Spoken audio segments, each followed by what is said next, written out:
Bentrovati ancora a Sveglia a Trieste, ovviamente come sempre le telefonate da casa, gli ospiti saranno con noi Riccardo Laterza di Adesso Trieste dalle 8 alle 9, dalle 9 alle 10 l'europarlamentare della Lega Anna Maria Cisint, poi naturalmente attorno alle 7:20 anche il collegamento con la sala operativa della polizia locale per le ultime su traffico e viabilità.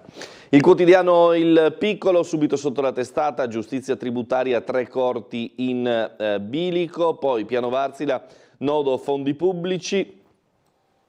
E poi l'apertura di giornale che riguarda la notizia anticipata ieri sera a Ring dal sindaco di Trieste Roberto Di Piazza, concerto per la pace a Trieste il 20 di giugno, il concerto ribattezzato dei 5 presidenti perché vi parteciperanno i leader di Italia, Slovenia, Croazia, Austria e Germania. Ci sarà Mattarella insieme con i presidenti appunto delle altre 4 nazioni. A dirigere l'orchestra sarà il maestro e pianista tedesco di fama internazionale Christoph Eschenbach, a distanza di 15 anni da quel primo concerto che il 13 luglio 2010 aprì a questa pacificazione storica. Il pontificato di Leone XIV, prima omelia con richiamo all'umiltà, insediamento il 18. Il Papa: chi ha potere deve diventare piccolo. Papa Leone XIV al termine della prima messa in Cappella Sistina. Il 18 maggio la sua messa d'inizio pontificato, per la quale sono attesi fino a 250.000 fedeli e leader da tutto il mondo. Ieri mattina intanto ha celebrato la prima messa nella Cappella Sistina. Ridurre Gesù a una specie di superuomo è ateismo di fatto, ha detto. Poi richiamo all'umiltà: chi ha potere diventi piccolo. Vertebra rotta, il consulente smonta la tesi del tecnico, grottesco, si rischia di finire nel ridicolo il giudizio del consulente sul caso della vertebra rotta in sala autopsie. Incendiate 4 auto a Servola, caccia al piromane, i filmati mostrano un uomo incappucciato con la mascherina sul volto, anche 2 moto coinvolte nel rogo doloso del rione di Servola, filmato il piromane.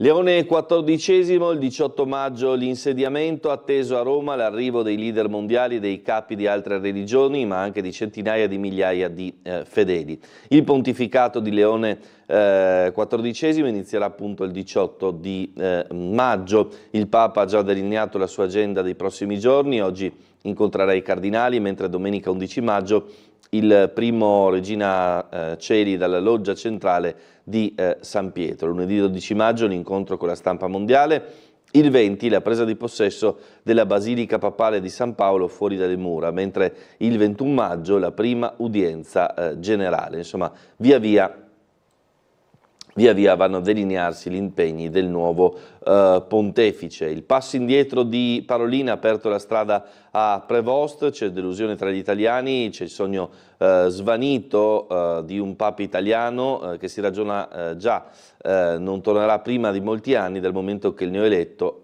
ha un'età relativamente giovane, 69 anni.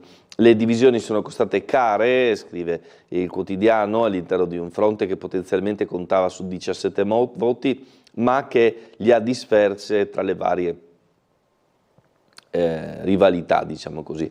Se qualche moderato italiano si era convinto a votare il segretario di Stato Francesco Pietro Parolin, scommettendo sul fatto che avrebbe rappresentato una continuità sul Papa argentino, ma anche messo freno a una serie di riforme, poi ci sono state tutta una serie di divisioni che poi hanno portato ad altre scelte, hanno aperto le strade al primo Papa americano. Ridurre Gesù a un superuomo è una forma di ateismo di fatto. Ai cardinali riuniti di nuovo nella Sistina dice: noi dobbiamo sparire perché rimanga solo Cristo. Non mancano oggi contesti in cui Gesù, pur apprezzato come uomo, è ridotto solamente a una specie di leader carismatico o di superuomo, e ciò non solo tra i non credenti ma anche tra i molti battezzati, che finiscono così col vivere a questo livello un ateismo di fatto.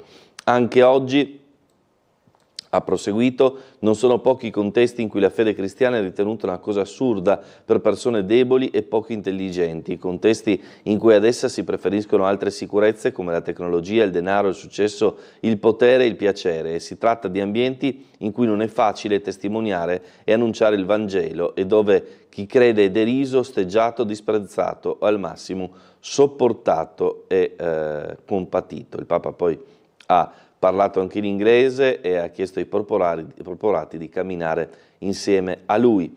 Dio mi dà questa grazia oggi e sempre, aggiunge, con l'aiuto della tenerissima intercessione di Maria, Madre della Chiesa, e per essere ancora più chiaro dico questo prima di tutto per me come successore di Pietro, mentre inizio la mia missione di Vescovo della Chiesa che è in Roma, chiamata a presiedere la carità della Chiesa universale.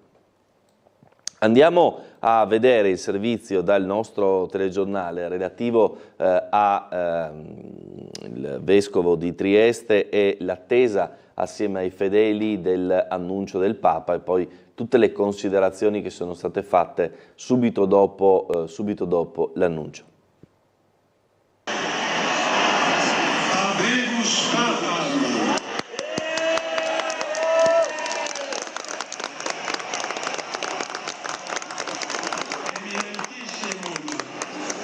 Reverendissimum Dominum, Dominum Robertum Franciscum, Sancte Romane Ecclesiae, Cardinalem Prevost.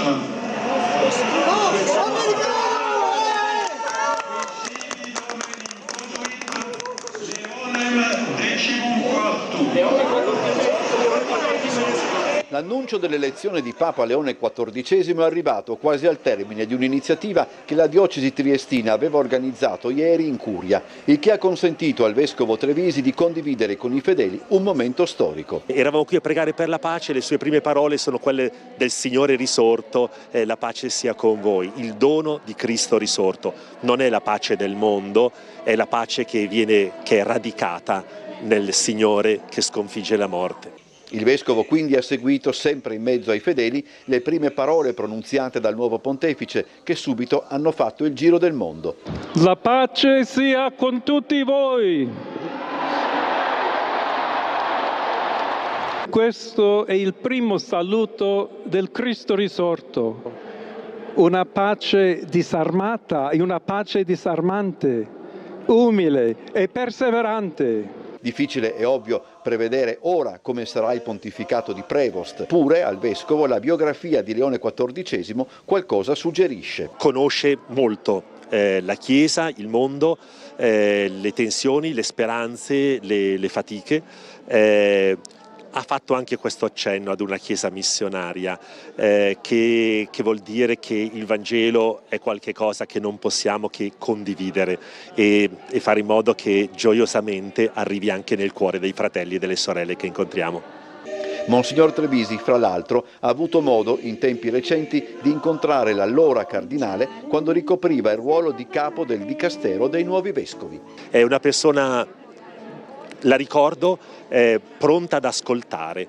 Non è che ha dato delle soluzioni e così via, ma il fatto di essere ascoltati sappiamo che è una delle prime cose di cui tutti sentiamo il bisogno.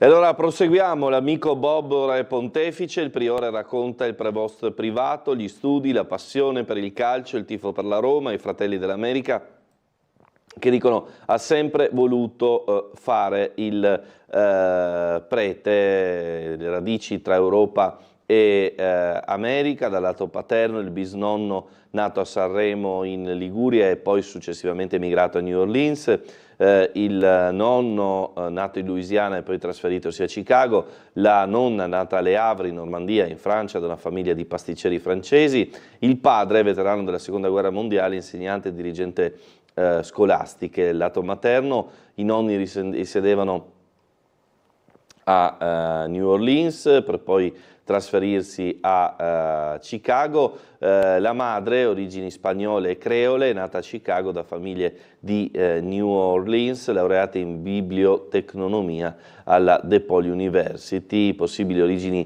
piemontesi anche alle spalle.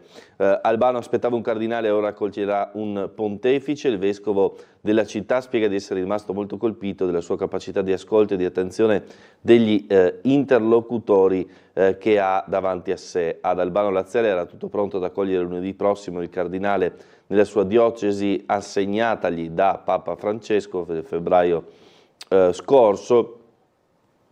A tutti i cardinali viene destinata una parrocchia di Roma, una delle 7 diocesi suburbicaria, ovvero sotto Roma. Il 12 maggio Prevost avrebbe ufficiato una messa con il vescovo di Albano Vincenzo Vita e poi ci sarebbe stato un momento conviviale. Ora il Comune dei Castelli Romani aspetta di conoscere non il cardinale ma il Papa, appunto. L'elezione di Leone XIV, doccia fredda per i MAGA che dicono è un anti-Trump, parlando ai cattolici americani che nel 2024 hanno votato in maggioranza a destra, potrebbe minare il consenso nei confronti del presidente americano. La Cina saluta il Papa, avanti col dialogo, ma tanti nodi restano. Campana e cattedrale piena nella Chicago degli Obama, per il vescovo della città Sullivan la sua priorità è difendere i poveri. Dialogo per costruire ponti. Le comunità religiose di Trieste, convinte dalle parole del Santo Padre, vediamo gli esponenti di tutte le fedi religiose, mentre Monsignor Trevisi posta lo scatto con Prevost sulla pagina Facebook in quello che fu il corso di formazione per i neovescovi, uno scatto assieme a Robert Francis Prevost nel settembre 2023 in occasione del corso di formazione per i nuovi vescovi. Prevost infatti prima di essere eletto al soglio pontificio era prefetto del Dicastero per i Vescovi dal 30 gennaio 2023, il Ministero del Vaticano che si occupa di tutto ciò che riguarda la nomina dei Vescovi, inclusa la formazione, avvalendosi dell'aiuto di Vescovi di comprovata saggezza, prudenza ed esperienza. Leone XIV, una guida per la Chiesa universale e per le sfide del futuro, per il Patriarca di Venezia Moraglia, l'elezione dello statunitense è un segno di unità ecclesiale. Il suo pontificato prende il testimone da quello di Bergoglio, ma non sarà una fotocopia. Cosa l'ha colpita? Gli chiede il giornalista Pendolini, la sua capacità di avere una storia che l'ha portato a conoscere ambienti, culture e situazioni molto differenti tra loro. È un uomo che nasce in America, appartiene a una famiglia religiosa, quella agostiniana, che non l'ha portato solo nel suo ruolo americano. È certamente un cardinale americano, ma sui generis, figlio di immigrati, radici europei, poi un lungo ministero come missionario in uno dei paesi più difficili dell'America Latina, il Perù, dove convergono tante emergenze di quel continente. Cacciari si sposta fuori dall'Europa all'asse del Vaticano, un'ottima nomina, ben conosce la macchina, Parolin forse non aveva abbastanza esperienza di diocesi. Dalla base USA di Aviano, pontefice del mondo, le parole del cappellano padre Amaliri, un terzo dei militari è cattolico, ha una visione prospettica basata sugli ideali americani di libertà e responsabilità. Andiamo avanti, CGIL in piazza a Trieste, ripristinare i diritti con i sì ai referendum, l'indicazione sui 5 quesiti su lavoro e cittadinanza, il 15 arriva in regione il segretario della FIOM Landini. Poi parliamo della Dunata degli Alpini di Biella, preparando anche il servizio in fondo alla nostra scaletta. Migliaia di penne nere dal nord-est a Biella, essere qui vuol dire tramandare i valori. In Piemonte l'invasione di alpini, oggi la festa continua con iniziative in attesa della sfilata, saremo in diretta stasera alle 21 su Tele4 e poi domani per la sfilata a partire dalle 7:30. Gianluca Paladini ha intervistato gli alpini della sezione Guido Corsi di Trieste alla vigilia della partenza. uno dei nostri fiori all'occhiello è proprio la protezione civile, non solo quelli di Trieste, perché siamo tutto sommato in pochi, ma tutta la protezione civile dell'Associazione Nazionale Alpini è sempre attiva in tutti i campi. Non è solo una festa, ma anche celebrazione di valori. Gli alpini della sezione di Trieste sono partiti alla Volta di Biella per la 96esima Dunata Nazionale e proprio loro apriranno la sfilata delle sezioni del Friuli Venezia Giulia nella mattinata di domenica, giornata finale del raduno che la nostra emittente seguirà in diretta fin dalle 7:30. Una celebrazione di valori, dicevamo, ma anche del sacrificio, mettersi a disposizione per aiutare e ricostruire, come insegna la storia del Corpo degli Alpini. Con tutte le specialità, dalla parte sanitaria ai squadre cinofili con varie specializzazioni, noi abbiamo i cucinieri anche, per dire, perché ogni reparto, ogni sezione ha dei propri incarichi ben definiti e quindi siamo operativi al 100% in qualsiasi situazione. Voglio anche ricordare che purtroppo ricorre l'anniversario del terremoto del Friuli del 76, in cui la sezione di Trieste e tutte le sezioni degli Alpini d'Italia si recarono proprio a lavorare nel Friuli per ricostruire il Friuli. La sezione di Trieste era anche responsabile di un campo di lavoro, in quel di Attimis, e in quel campo di lavoro noi in quel periodo prendevamo le ferie per andare a lavorare gratis ovviamente ad Attimis a ricostruire le case. Quindi vedete che si continua questa linea rossa che lega gli alpini al volontariato, che lega gli alpini all'amicizia, che lega gli alpini all'amore di patria. È una cosa assolutamente incredibile questa della Dunata. Allora, il ruolo della polizia locale, 300.000 multe in 12 mesi, festa a Cervignano per i corpi di tutta la regione con l'assegnazione degli encomi, ritirate 999 patenti, 2.670 mezzi sequestrati, 44 arresti e 7.357 controlli ambientali, tra i numeri che sono stati snocciolati ieri. Riforma del contenzioso tributario, 3 corti da chiudere in regione, la bozza presentata dal MEF, le sedi di primo grado di Trieste, Gorizia e Pordenone accorpate a Udine. L'allarme lanciato alla cerimonia di inaugurazione dell'anno giudiziario in cui si è detto intervenga la politica. Organici ridotti ma cresce l'efficienza, dal 2018 a oggi si è passati da 51 a 39 giudici e nel frattempo sono aumentati i ricorsi, eppure il numero dei casi definiti è salito. Piano Varsila ha rispettato il nodo dei fondi pubblici, assunzioni e investimenti mostrano numeri migliori rispetto agli impegni presi, la società dialoga con il Ministero per sbloccare 40 milioni di fondi congelati. Allora, andiamo ancora avanti con le altre notizie. Sequestrati 85 kg di cocaina dopo un controllo a Fiume, l'operazione al terminal contenitori di Braidiza da parte di poliziotti e doganieri. La droga era nascosta fra le banane a bordo di una nave partita dal Ecuador.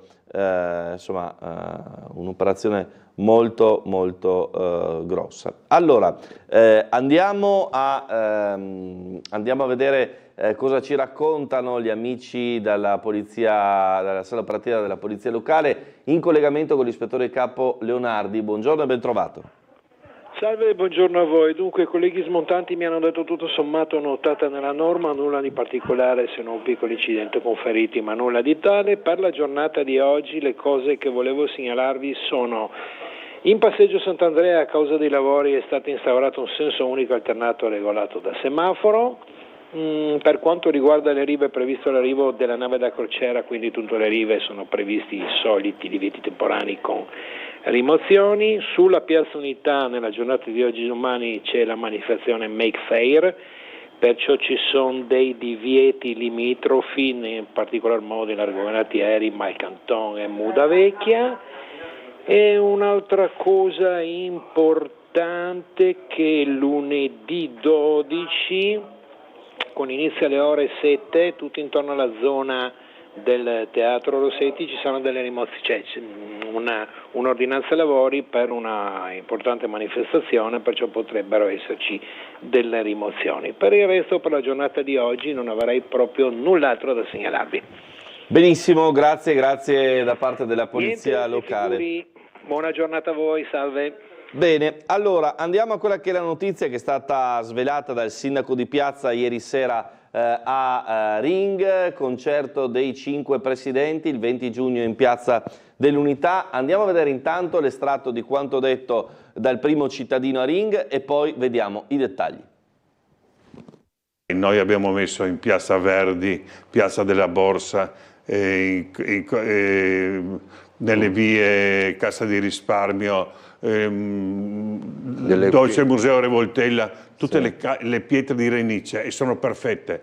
In Piazza Unità lui mi disse, vedrai che quelle pietre si sfaldano, e si sono sfaldate tutte, ormai è tutto sfaldato. Lei lo disse qui mesi fa, di fatto anticipando l'idea appunto di rifare. No, conferma? Sta settimana mi incontro con la sovrintendente, perché mi incontro con lei?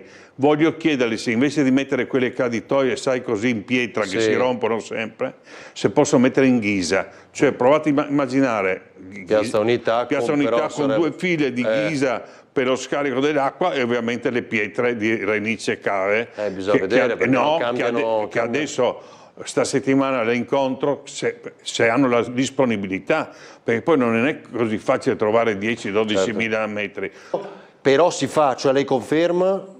No, la Piazza Unità si fa. Comunque l'importante è che spieghiamo ai cittadini, la facciamo con le stesse pietre che avete visto che ho messo dietro la chiesa di Sant'Antonio. Settimana mi sono trovato anche con il nuovo presidente Antonio Gurrieri. Me l'ero segnato. Antonio Gurrieri e con Bucci. Progetti insieme? Perché voglio allungare la stazione marittima di 100 metri in maniera che le grandi navi da crociera che adesso stanno un po' fuori, hai capito? Che riescono. Siano accostate in pieno. Uno mi ha detto, proprietario di queste navi, che se faccio questi 100 metri in più per i prossimi 2000 anni lui ci dà le navi da crociera, mica male come battuta, insomma. La vera soluzione era, cari concittadini, mi scuso ma non avevo, gli errori li sai dopo, era dietro il Silos. Dietro il Silos abbiamo 2 Piazze Unità, tanto per dirti. Bisognava in quella volta che prendevo in affitto dal 15 anni fa dalla Coop quell'area e facevo un parcheggio. Comunque stiamo andando avanti e sto aspettando che vadano dal notaio e vediamo con la nuova proprietà, e dopo quello che ci tengo in maniera particolare è spostare il mercato ortofrutticolo. Spostato il mercato ortofrutticolo, in 20 giorni butto giù quelle 4 baracche là e lì fai un parcheggio intanto a raso, che è la fine del mondo ed è la soluzione per la città. E sa già quanti posti potrebbero essere? 1200. All'ortofrutticolo? Certo. Allora, questa era la parte, diciamo, lavori pubblici di Piazza ieri sera Ring. Nell'altro estate invece parla appunto del concerto dei 5 presidenti, annunciandolo in diretta.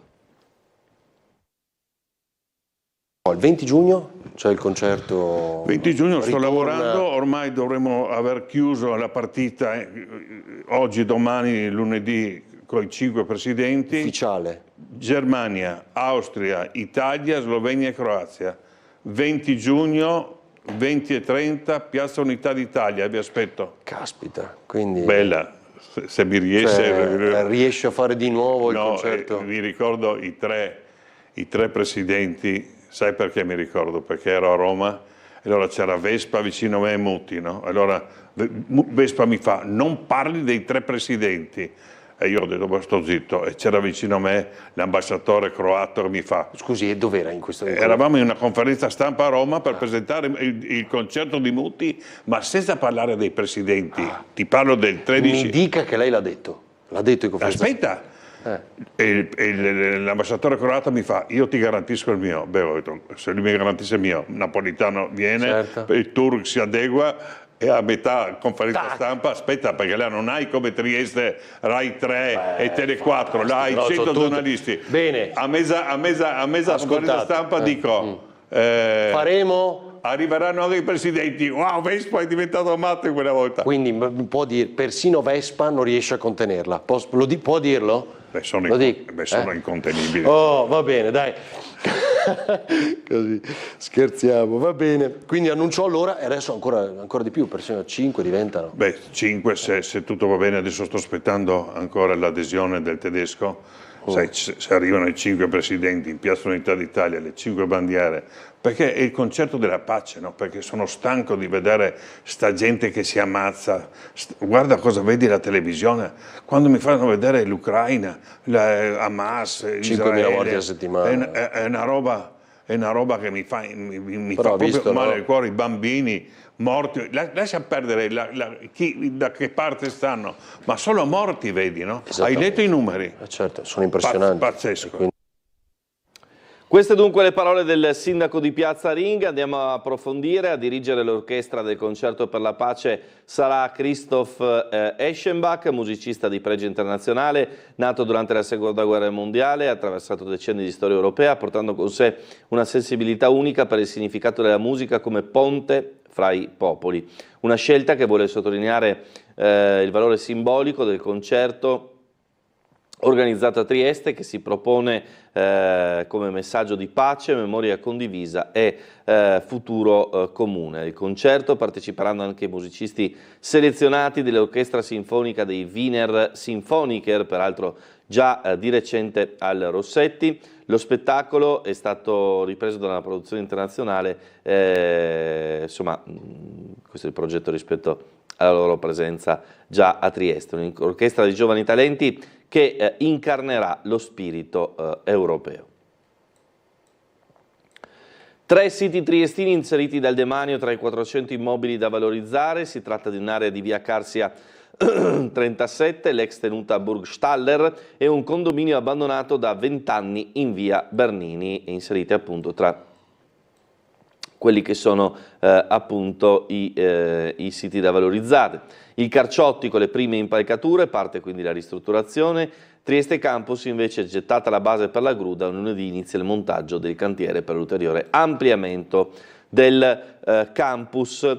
Il caso della vertebra di Lilli, Fineschi smonta la tesi del tecnico. Il consulente del fratello, ipotesi grottesca, quella della frattura in sala autopsia. Intanto ieri per Visintin prima udienza per diffamazione. Allora, andiamo a vedere intanto il servizio del nostro Gianluca Paladin sul caso Liliana e proprio su un approfondimento relativo a questo aspetto che insomma ha rappresentato un nuovo colpo di scena nella vicenda.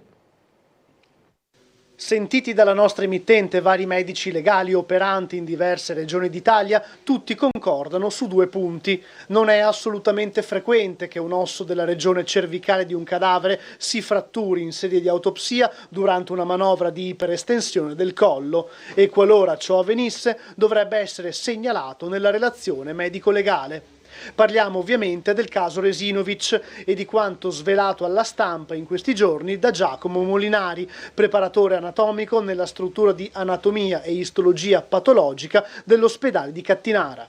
Il tecnico quarantenne ha raccontato di aver causato la frattura della vertebra T2 eseguendo proprio la manovra citata durante la prima autopsia sul corpo di Liliana Resinovic l'11 gennaio 2022, pochi giorni dopo il ritrovamento del corpo della 63enne nel parco di San Giovanni.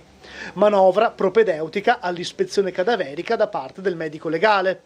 Molinari aveva altresì precisato che quel tipo di frattura non è stata causata da un errore di procedura, aggiungendo come ciò capiti spesso in maniera involontaria quando si attua un'iperestensione del collo. Tutte affermazioni che contrastano con il parere degli altri professionisti del settore. La lesione, non segnalata, era stata oggetto di studio in sede di seconda autopsia all'Obitor di Milano della consulenza medico-legale a firma Cattaneo. Nel documento la frattura veniva presa in considerazione come possibile lesione attribuita all'azione di terzi a sostegno dell'ipotesi di omicidio della 63enne di via Verrocchio. Di qui il mistero che si infittisce. Quello del tecnico Giacomo Molinari è stato un errore? Perché nella prima consulenza medico-legale a firma del dottor Costantinides la lesione, se davvero prodotta in laboratorio, non è stata segnalata? Perché questa notizia è emersa solo dopo 3 anni dai fatti?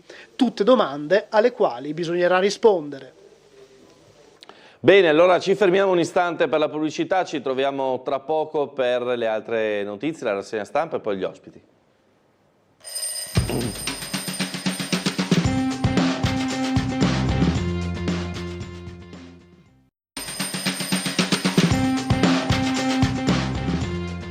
Bentrovati ancora in diretta a Sveglia Trieste. Proseguiamo anche con la pagina di cronaca che abbiamo documentato ieri sera con il nostro telegiornale, anche chiaramente con la rassegna stampa del Piccolo. Tenta la rapina con un martello, scacciato a colpi di mocio.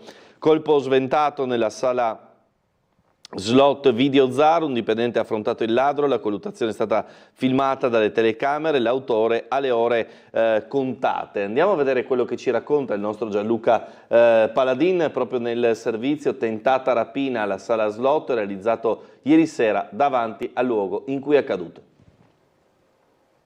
A Trieste, siamo in via Foscolo, una tentata rapina nella serata di giovedì. Pensate, un uomo armato di coltello e poi anche di un martello che brandiva, ha tentato la rapina all'interno di questa sala slot, ma è stato di fatto scacciato a colpi di mocio da uno dei dipendenti del locale che stava di fatto lavorando e pulendo il pavimento proprio in quel momento. Due persone stavano come dire, sostando fuori dalla sala slot, pareva fossero ubriache. Uno dei dipendenti ha cercato di farli allontanare. Di fatto gli uomini si sono allontanati, però poi uno di loro è tornato col viso travisato perché coperto da una calzamaglia nera e appunto brandendo questo martello. È entrato nella sala slot, ha minacciato i dipendenti, ma appunto uno di questi, che stava pulendo a terra come raccontato brandendo un moccio, gli ha assestato dei colpi e di fatto lo ha fatto scappare. Tutto registrato dalle immagini di videosorveglianza del locale, immagini che sono state consegnate agli inquirenti, che ora stringeranno quindi il cerchio intorno al malintenzionato che ha tentato la rapina. Eloquente anche il cartello fissato proprio dai soci della sala slot. Vedete, dopo gli ultimi fatti di cronaca si avvisano i signori rapinatori che la sala giochi ha un fondo cassa minimo e ha un allarme silenzioso direttamente collegato con le forze dell'ordine. Quindi, per così dire, i rapinatori sono avvisati.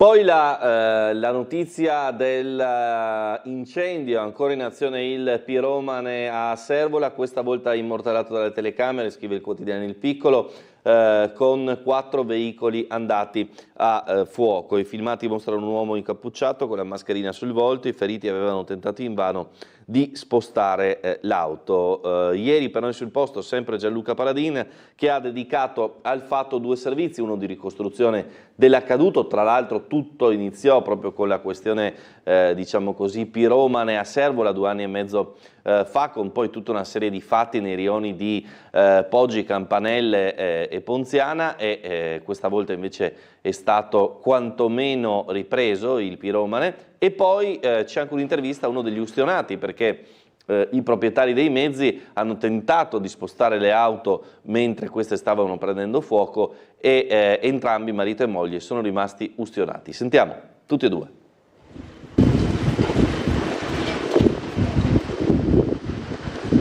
4 auto bruciate nel raggio di 1,5 km fra l'1:45 e le 3:30 della scorsa notte, da via Capodistria a via Orsera sino a via della Pace. Servola, Ponziana, Campanelle e Poggi Paese sono i rioni della periferia est di Trieste colpiti dall'azione di uno o più piromani negli ultimi 2 anni e mezzo. Il primo episodio risale al novembre del 2023 a Servola, e proprio in questo rione dove tutto ebbe inizio i piromani sono tornati a colpire nella notte a fuoco 4 veicoli, 2 automobili, uno scooter e una moto.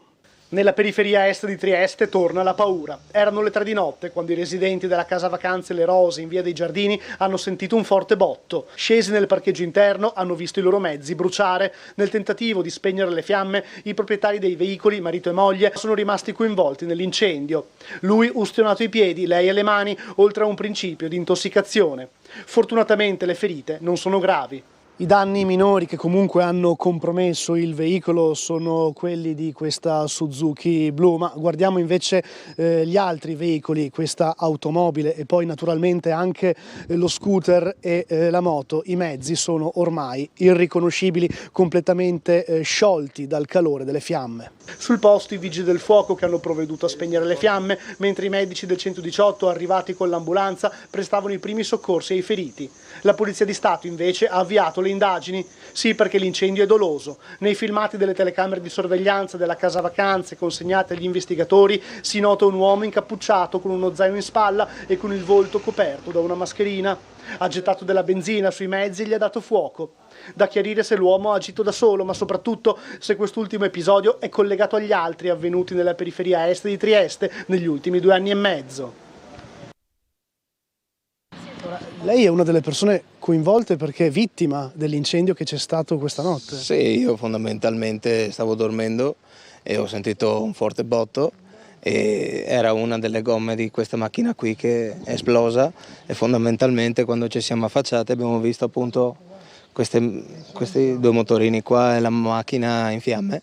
E quindi siamo usciti, lei ha provato, mia moglie ha cercato di spostare la sua auto, solo che in realtà non si era accorta che era in fiamma anche lei, allora ovviamente non ha avuto la possibilità di farlo perché sì, meno male anzi che non l'ha fatto. E niente, abbiamo chiamato i soccorsi, io avevo 2 estintori dentro, ho provato a usarli, solo che non trovando le scarpe sono rimasto... Sì, vedo le ferite ai piedi, a entrambi i piedi. Sì, alle piante dei piedi e mia moglie è rimasta scottata invece sulle mani perché ovviamente ho provato a toccare la macchina, no? E niente, sono arrivati per fortuna i vigili del fuoco in tempi abbastanza celeri, così come l'ambulanza. Ovviamente essendo veramente tardi abbiamo avuto almeno questa fortuna e niente, hanno fatto il loro lavoro, non ci sono stati altri danni a parte le nostre vetture. E basta. Quindi l'auto incendiata, quella blu di sua moglie o anche sua, e queste qua invece? Tutte quante, questa è quella di mia moglie, questo è il mio suocero, questa era la mia moto e questo era lo scooter di mia moglie. Sì. Noi abbiamo le telecamere e abbiamo prodotto i video a chi di dovere e speriamo insomma... Che si recuperi il responsabile. Sì, speriamo nella legge insomma. Come stanno i suoi piedi, come sta sua moglie? Beh, mia moglie sta meglio dei miei piedi, sicuramente, fortunatamente, anche sono felice di questa cosa. Tanto male? A volte, insomma, sì, dà fastidio perché camminando, sì, ovviamente il mio peso grava sulle scottature, però sì, riconosco che poteva andare peggio e quindi io, fin quando c'è la salute totale, insomma, c'è tutto, poi le macchine si ricomprano, insomma, no? Allora, proseguiamo. Alloggi in strada per Cattinara, pervenute più di 200 domande. Il progetto di housing sociale di Banca Finin con partner pubblici e privati. Già firmato il contratto di locazione per metà dei 56 appartamenti del complesso ai dipendenti della Polizia di Stato, riservate 15 soluzioni a canoni calmierati. Incidente in via Carnaro, danni lievi al veicolo e traffico deviato, tra le altre notizie messe in pagina dal quotidiano. Strada per San Servo, zona industriale, tavolo di confronto tra regione e comune, l'assessore ammirante in municipio a San Dorigo della Valle, tra i nodi affrontati anche la riqualificazione di Dolina, Crogole e Log.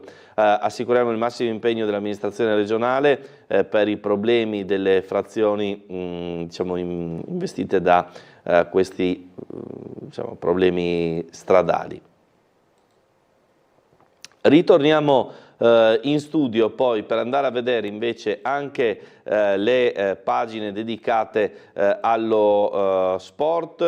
Andiamo intanto a vedere il nostro servizio relativo a quello che sarà il sabato della verità oggi, cioè il doppio impegno di Triestina e Pallacanestro Trieste. Triestina per la salvezza, andata di play-out a Caldiero, sempre alle ore 20 alla stessa ora. Pallacanestro Trieste impegnata in quel di Verona, sul neutro di Verona, dopo la squalifica per 2 giornate del Palla Trieste contro Sassari per conquistare il miglior posto utile nella griglia playoff, ovvero il sesto.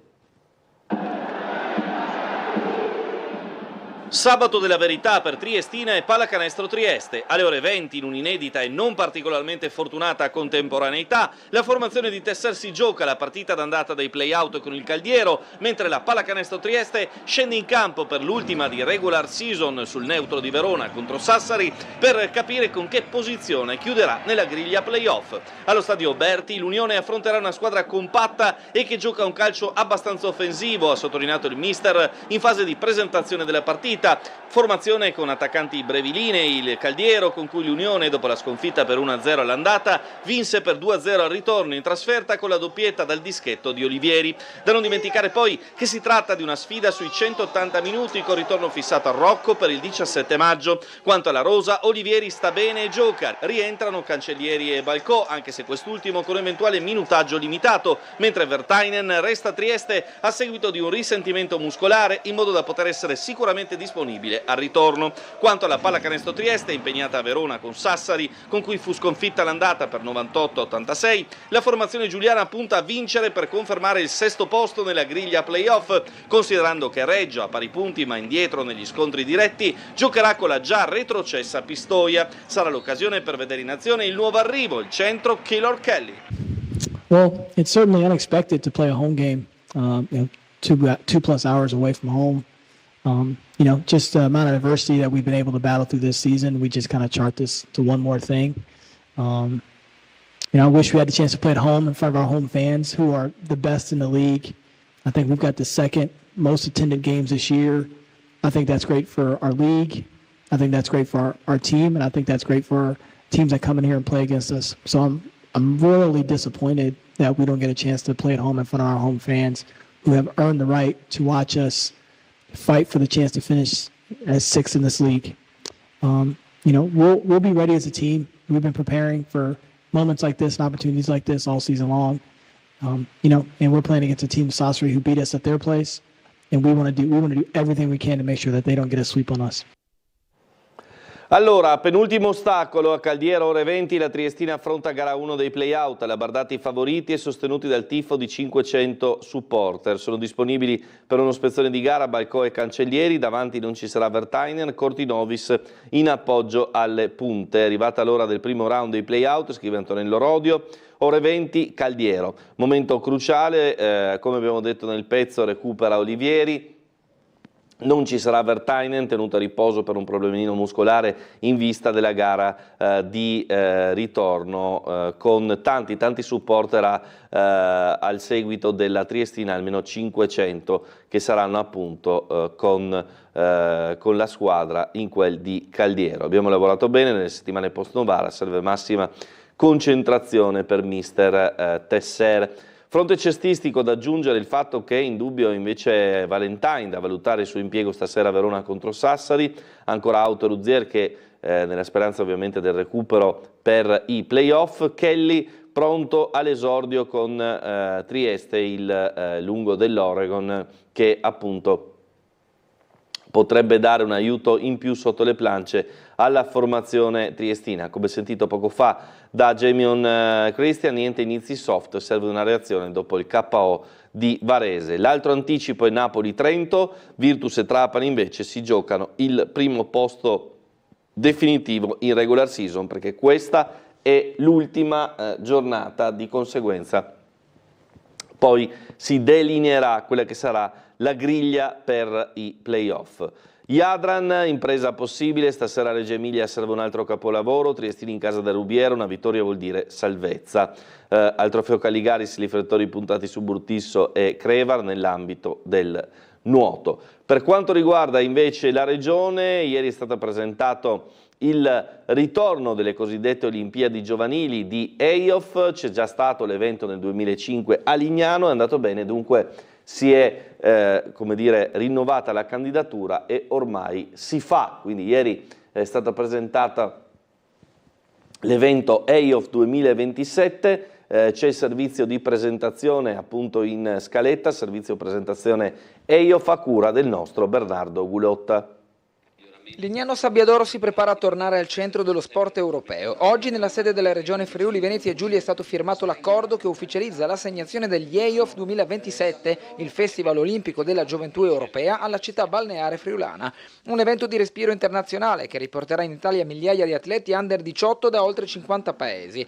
A sancire l'intesa il presidente della regione Massimiliano Fedriga e la sindaca di Lignano Laura Giorgi, affiancati da figure di rilievo come Giovanni Malagò, presidente del CONI, e Spiros Capralos, numero 1 dei comitati olimpici europei. Al tavolo anche Giorgio Brandolini, in rappresentanza del CONI regionale. Credo che il Friuli Venezia Giulia ha dimostrato volontà, caparbietà, desiderio e soprattutto anche capacità sia di costruire un bid, un dossier, un master plan molto competitivo e soprattutto di avere un'eccellente storia di passato, ma direi anche di presente, sono convinto di futuro, di saper organizzare questo tipo di manifestazioni.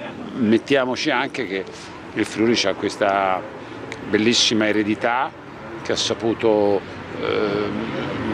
consolidare nel tempo di Lignano, che oggettivamente sembra proprio un luogo fatto su misura e il resto è venuto di plauso. Poi quando c'è una squadra del genere ci sentiamo molto tranquilli. L'Europa sa che il Friuli col Friuli farà una bellissima figura. Per Lignano si tratta di un ritorno. Aveva già ospitato gli EIOF nel 2005, ma l'edizione del 2027 punta ancora più in alto. 3 investimenti in infrastrutture, promozione del territorio e una settimana di sport, inclusione e visibilità internazionale.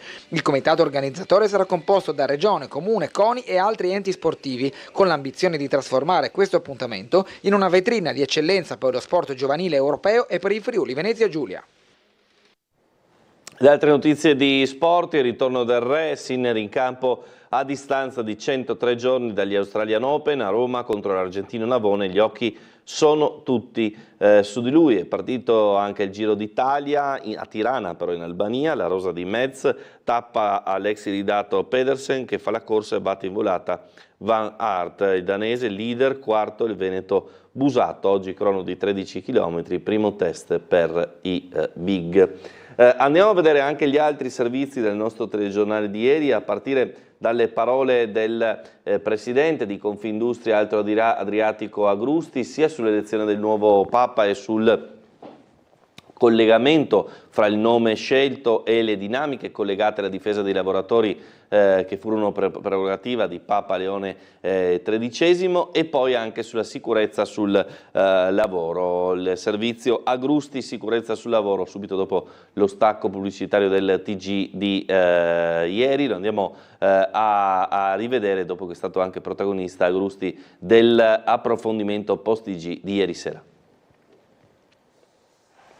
Michelangelo Agrusti, presidente di Confindustria Alto Adriatico, saluta positivamente la figura del nuovo Papa, anche per il nome che Prevost si è scelto, Leone XIV, che richiama il pontefice con lo stesso nome, che dimostrò grande attenzione al mondo del lavoro. Fu la declinazione della dottrina sociale della Chiesa, che è quella che secondo me ancora ispira il sistema europeo, che è molto legato a un capitalismo mitigato, direi keynesiano, che ha molto a cuore anche il welfare di chi lavora nelle aziende. Ieri, poco prima della fumata bianca, fra l'altro governo e sindacati si sono incontrati per parlare di sicurezza sul lavoro, un tema che sta a cuore a tutti e attorno al quale il Friuli Venezia Giulia ha dimostrato un'attenzione particolare, illustrata pure ad Osaka nei giorni scorsi durante l'Expo.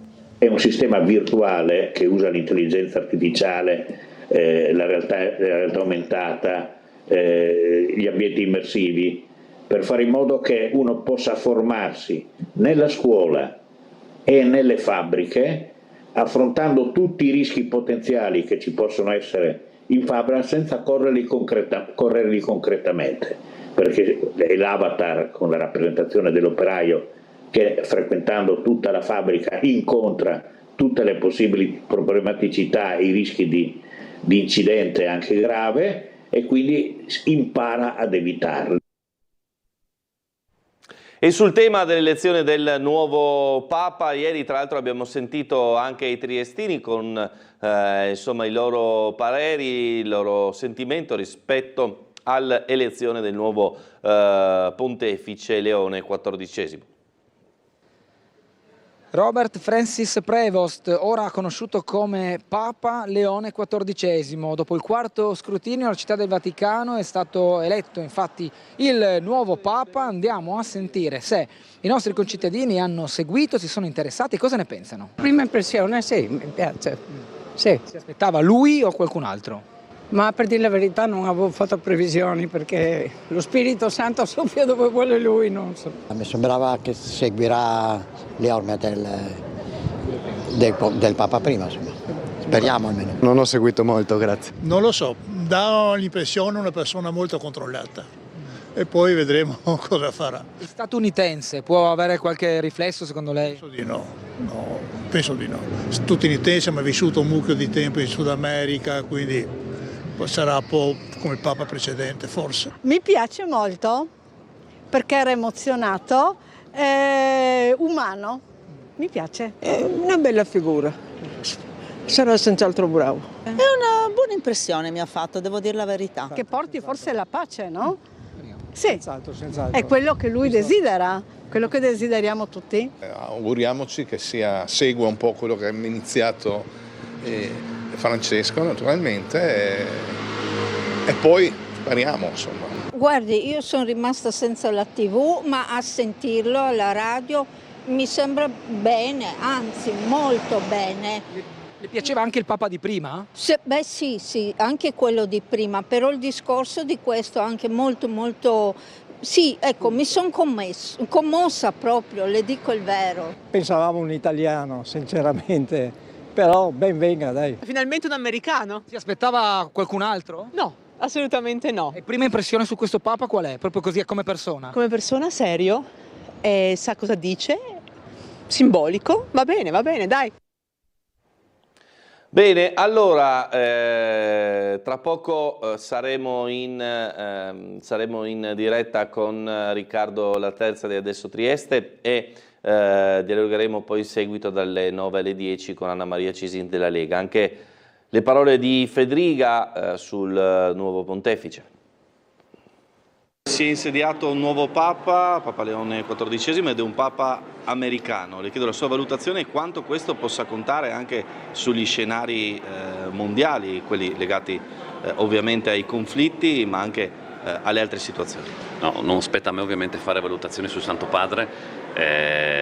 Ho voluto fare ieri un comunicato felicitandomi ovviamente per l'elezione del nuovo pontefice e sperando che prosegua quella missione della Chiesa. Sono convinto che sarà così, che è una Chiesa che riesce ad unire e a creare dialogo e a creare connessioni nelle varie parti del mondo che oggi vive momenti particolarmente difficili. Così il presidente della regione Fedriga sull'elezione del nuovo pontefice. Il governatore poi si è concentrato sulla questione sicurezza dopo le parole di preoccupazione sul fenomeno baby gang e microcriminalità pronunciate dal neoprocuratore capo di Trieste Castaldini. Questo stiamo facendo un lavoro importante e devo dire che seppur non viviamo situazioni emergenziali come in altre parti d'Italia, ma dobbiamo intervenire sia nella parte repressiva che nella parte di prevenzione. Su questo, come ho avuto modo di dire, stiamo proprio effettuando uno studio come Regione per cercare di analizzare tutti i fenomeni legati in particolar modo alle baby gang, le origini e come poter appunto cercare di avere un approccio preventivo rispetto alla diffusione di questi fenomeni criminali. Quanto all'incontro odierno con l'ambasciatore di Taipei in regione a Trieste, Fedriga ha sottolineato le opportunità che si potrebbero aprire con il paese del Far East per il porto di Trieste e il sistema logistico del Friuli Venezia Giulia.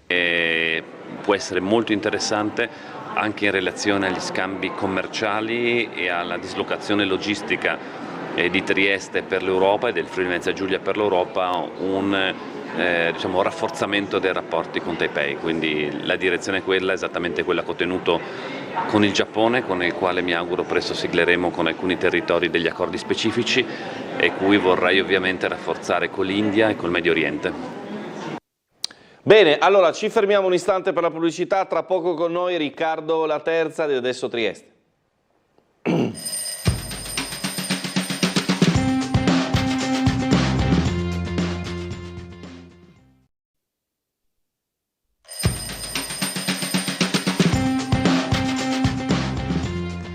Bentrovati ancora in diretta con Riccardo La Terza di Adesso Trieste. Buongiorno e bentrovato La Terza. Buongiorno e grazie per l'invito.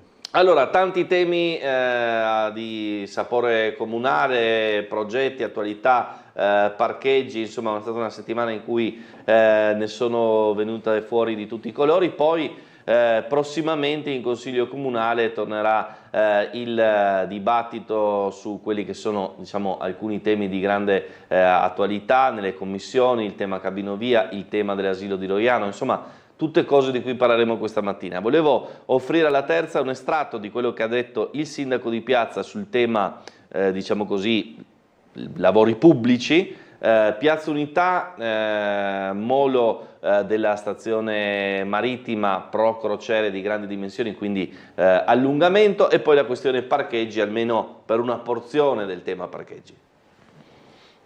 Noi abbiamo messo in Piazza Verdi, Piazza della Borsa, nelle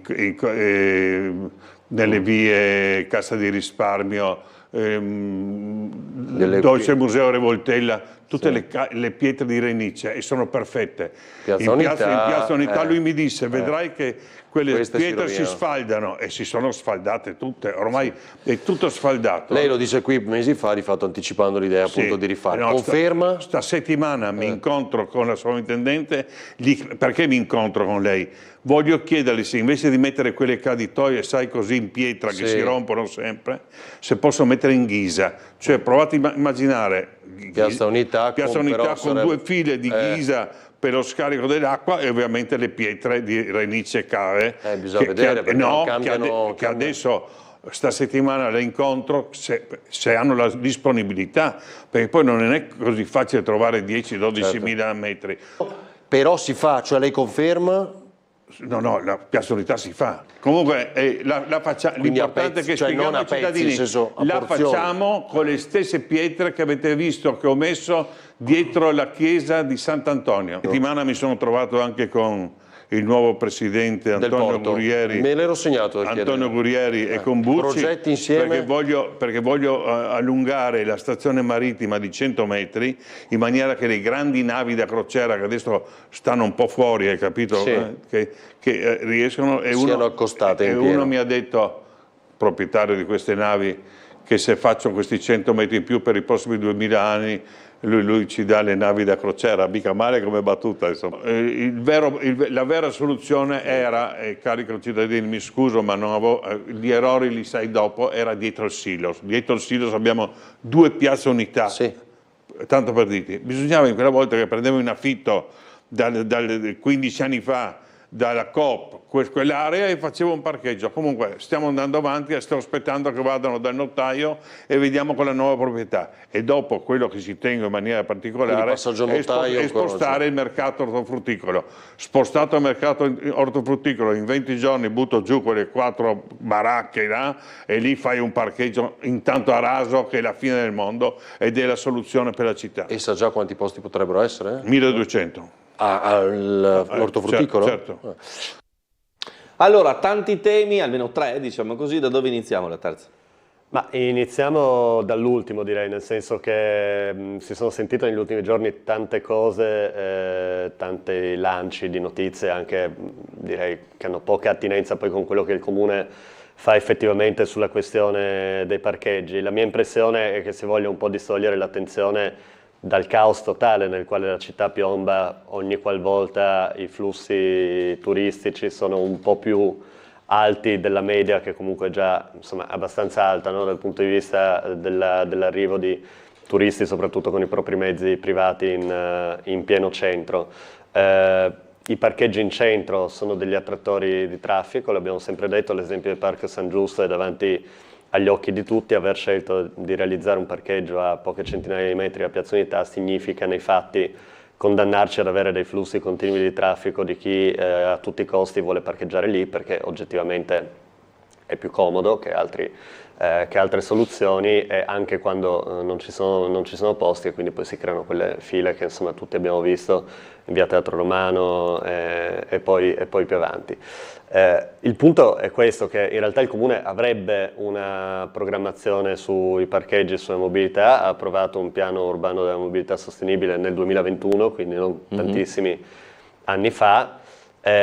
Sono previste delle soluzioni che sono tra l'altro anche quelle sulle quali siamo convinti anche noi si dovrebbe lavorare, cioè quelle di creare dei parcheggi di scambio fuori dal centro cittadino, in aree già urbanizzate, quindi senza abbattere alberi, senza togliere spazio al verde, e collegarli in maniera efficiente ed efficace col trasporto pubblico, così da dare la possibilità sia a chi viene in città per turismo, ma anche ovviamente a chi entra ogni giorno in città per lavorare, a chi fa il pendolare, di avere una soluzione che sia comoda, anche perché poi il punto è questo, ovviamente, che non si può costringere la gente a lasciare a casa l'auto, soprattutto a chi magari si muove per lavoro, per studio, se non si hanno delle soluzioni alternative adeguate. Anziché però attuare quel piano, che tra l'altro ricordo è stato fatto nel 2021, diciamo in pompa magna, con tutta una serie di indicazioni appunto su come sviluppare la città, salvo poi lasciarlo in un cassetto, tranne per un aspetto, che è quello dell'Ovovia, perché il piano urbano della mobilità sostenibile è stato fatto nel 2021 nei fatti perché serviva avere un PUMS approvato per poter chiedere i fondi per l'Ovovia, quindi viene il sospetto appunto che si sia fatto tutto quel lavoro soltanto per poter richiedere i fondi dell'Ovovia, salvo poi appunto dimenticarsi del resto delle soluzioni. E appunto in questi anni ogni tanto emergono delle proposte un po' random, ecco, cioè al di fuori della pianificazione che il Comune già avrebbe ma che non sta attuando. Ricordo per esempio un altro annuncio che ormai è abbastanza vecchio, quello della rimozione dei parcheggi dalle rive, che era stata annunciata non come proposta ma come atto, come cosa concreta, addirittura quando Trieste era stata nominata capitale europea della scienza, quindi parliamo del 2020, si era detto entro il 2020 verranno rimossi tutti i parcheggi dalle rive. Adesso sento parlare dell'ortofrutticolo che ha già cambiato, non so, 4-5 sedi di destinazione nel corso degli ultimi 15 anni, credo, è ancora lì. Io mi auguro che venga spostato, però appunto sono diverse giunte di piazza, diciamo, che viene annunciato lo spostamento dell'ortofrutticolo per realizzare un parcheggio, scelta dal mio punto di vista intelligente, perché quello effettivamente è un punto ben collegato anche con la grande viabilità, sul quale si può innestare effettivamente un parcheggio di scambio importante, che però dovrebbe vedere una riorganizzazione poi complessiva anche della sosta in centro, appunto rimuovere i parcheggi sulle rive per restituire tutto quello spazio alla città, renderlo uno spazio pubblico veramente di pregio affacciato sull'Adriatico, riorganizzare la sosta a raso in centro, ad esempio agevolandola nei confronti dei residenti. Anche questa è un'indicazione contenuta sia nel PUMS che nel piano del traffico, ma che è rimasta inattuata. Ormai qualche anno fa credo abbiamo fatto una mozione proprio su sollecitazione di chi risiede in centro, perché come in tutte le grandi città italiane sarebbe opportuno che i parcheggi blu, chiamiamoli così, quelli a raso, appunto penso in via Cadorna, via Diaz, quelle zone là, abbiano una qualche forma di agevolazione nei confronti dei residenti. Ecco, i temi sulla mobilità sono tanti, però l'impressione è che al di là degli annunci, che poi lasciano un po' il tempo che trovano, ci sia solo un grande caos e un'incapacità da parte del Comune di gestire una situazione che non è più emergenziale, ma sta diventando quasi la normalità, quella degli intasamenti, del traffico, degli incidenti che si verificano in centro.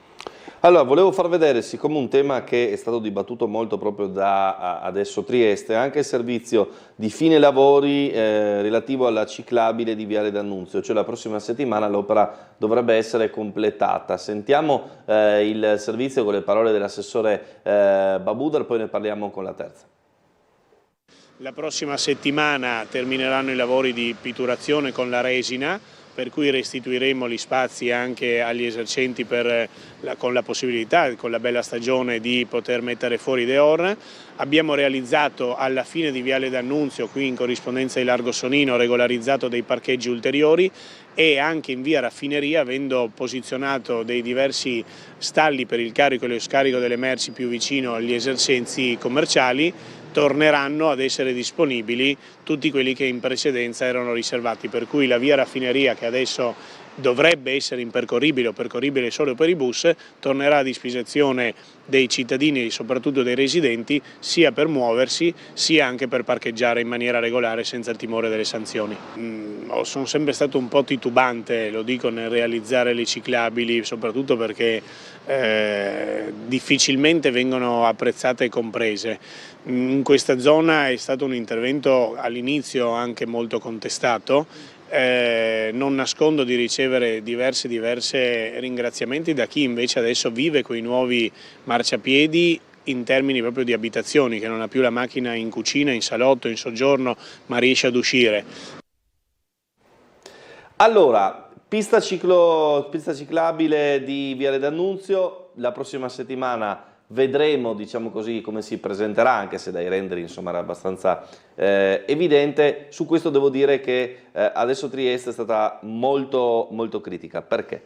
Sì, torniamo di nuovo anche, partiamo dal PUMS, perché anche lì PUMS e piano della ciclabilità danno delle indicazioni chiare, sono state messe nero su bianco. Sistematicamente la Giunta di Piazza non applica le stesse indicazioni che ha inserito nei documenti di programmazione. In Viale D'Annunzio era prevista una ciclabile come si fa in tutto il mondo e come si prevede di fare proprio per garantire sicurezza sia ai ciclisti sia ai pedoni, una ciclabile su strada, perché le bici sono dei mezzi di trasporto e, salvo rarissime eccezioni, devono stare nella sede stradale. Viceversa si è realizzata una pista ciclabile, chiamiamola così, anche se io prevedo già che chi utilizza la bici non per motivi ludico-ricreativi, magari con i figli la domenica, ma chi la usa per lavoro, penso per esempio ai rider, per citare una categoria che usa molto la bici,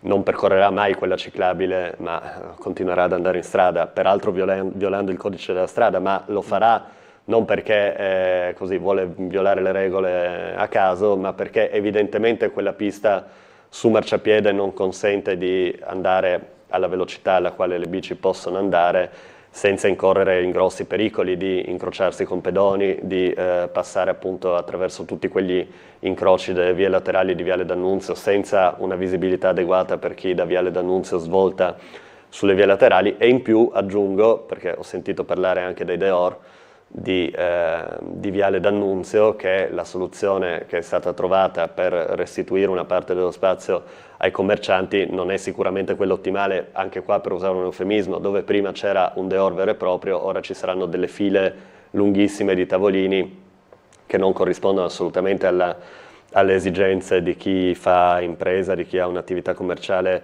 tra l'altro in una zona che non è particolarmente, come dire, ricca di attività commerciali, no? È abbastanza complesso avere un negozio, un'attività di ristorazione, quello che è in Viale D'Annunzio. In più gli mettiamo anche l'ostacolo di sostanzialmente togliergli la fruibilità vera e propria degli spazi all'esterno. Torno anche un attimo su Via Raffineria, che è stata una parte di questo progetto particolarmente critica, e io continuo a pensare che la soluzione individuata non sia affatto adeguata, ma per un motivo semplice, non tanto perché all'inizio c'era stata poca chiarezza su come erano state dipinte, no, le strisce per terra, questa fascia pedonale dopo la pista ciclabile e via dicendo. Il vero problema è che è l'incrocio tra Via Raffineria e Via Gambini, nel senso che si è visto anche dal servizio, le bici che percorrono quel tratto di ciclabile coperto nei fatti dai parcheggi non sono visibili a chi svolta a destra su Via Gambini. E questo è uno, anche gli studi, insomma i vari studi che vengono fatti sulla sicurezza stradale, sulla sicurezza della ciclabilità, mostrano che i punti più critici dal punto di vista degli incidenti, nei quali purtroppo poi molto spesso i ciclisti hanno la peggio per ragioni insomma, evidenti quando si incontrano un'auto e una bici o un motorino e una bici. I punti più critici sono proprio questi, quelli di svolta dell'auto verso una via laterale che incrocia un percorso ciclabile.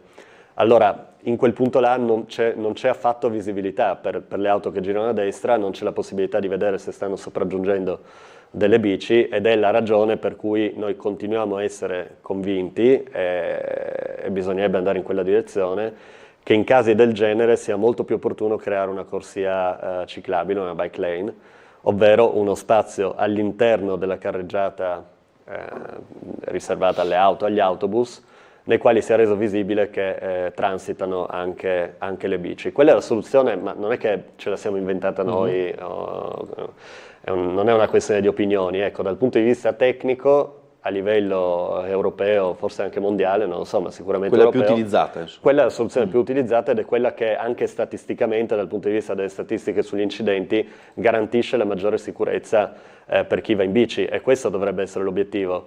Non costringere tutti ad andare in bici, ovviamente, ma fare in modo che chi vuole utilizzare in sicurezza quel mezzo, e sono veramente tante le persone che vogliono farlo, possa farlo tranquillamente.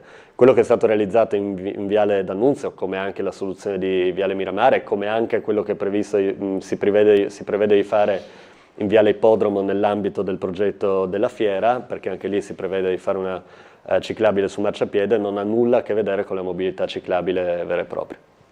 Allora, le giro il contenuto di una mail che è arrivata a Sveglia Trieste poco fa, pavimentazioni stradali. Mirea mi dice: chiedo se sarebbe opportuno chiedere al Comune, in attesa delle ripavimentazioni, di apporre in prossimità di alcune tratte viarie vistosamente degradate alcuni cartelli che invitino a porvi attenzione. In alcune tratte, per esempio di Via Flavia e Viale Campi Elisi, anche a velocità consentita si può perdere aderenza con tutte le problematiche del caso. Vedi anche in prossimità delle strisce pedonali, a causa del degrado dell'asfalto, con relativi pericolosi avvallamenti, buche, fessurazioni, pozzanghere in caso di pioggia.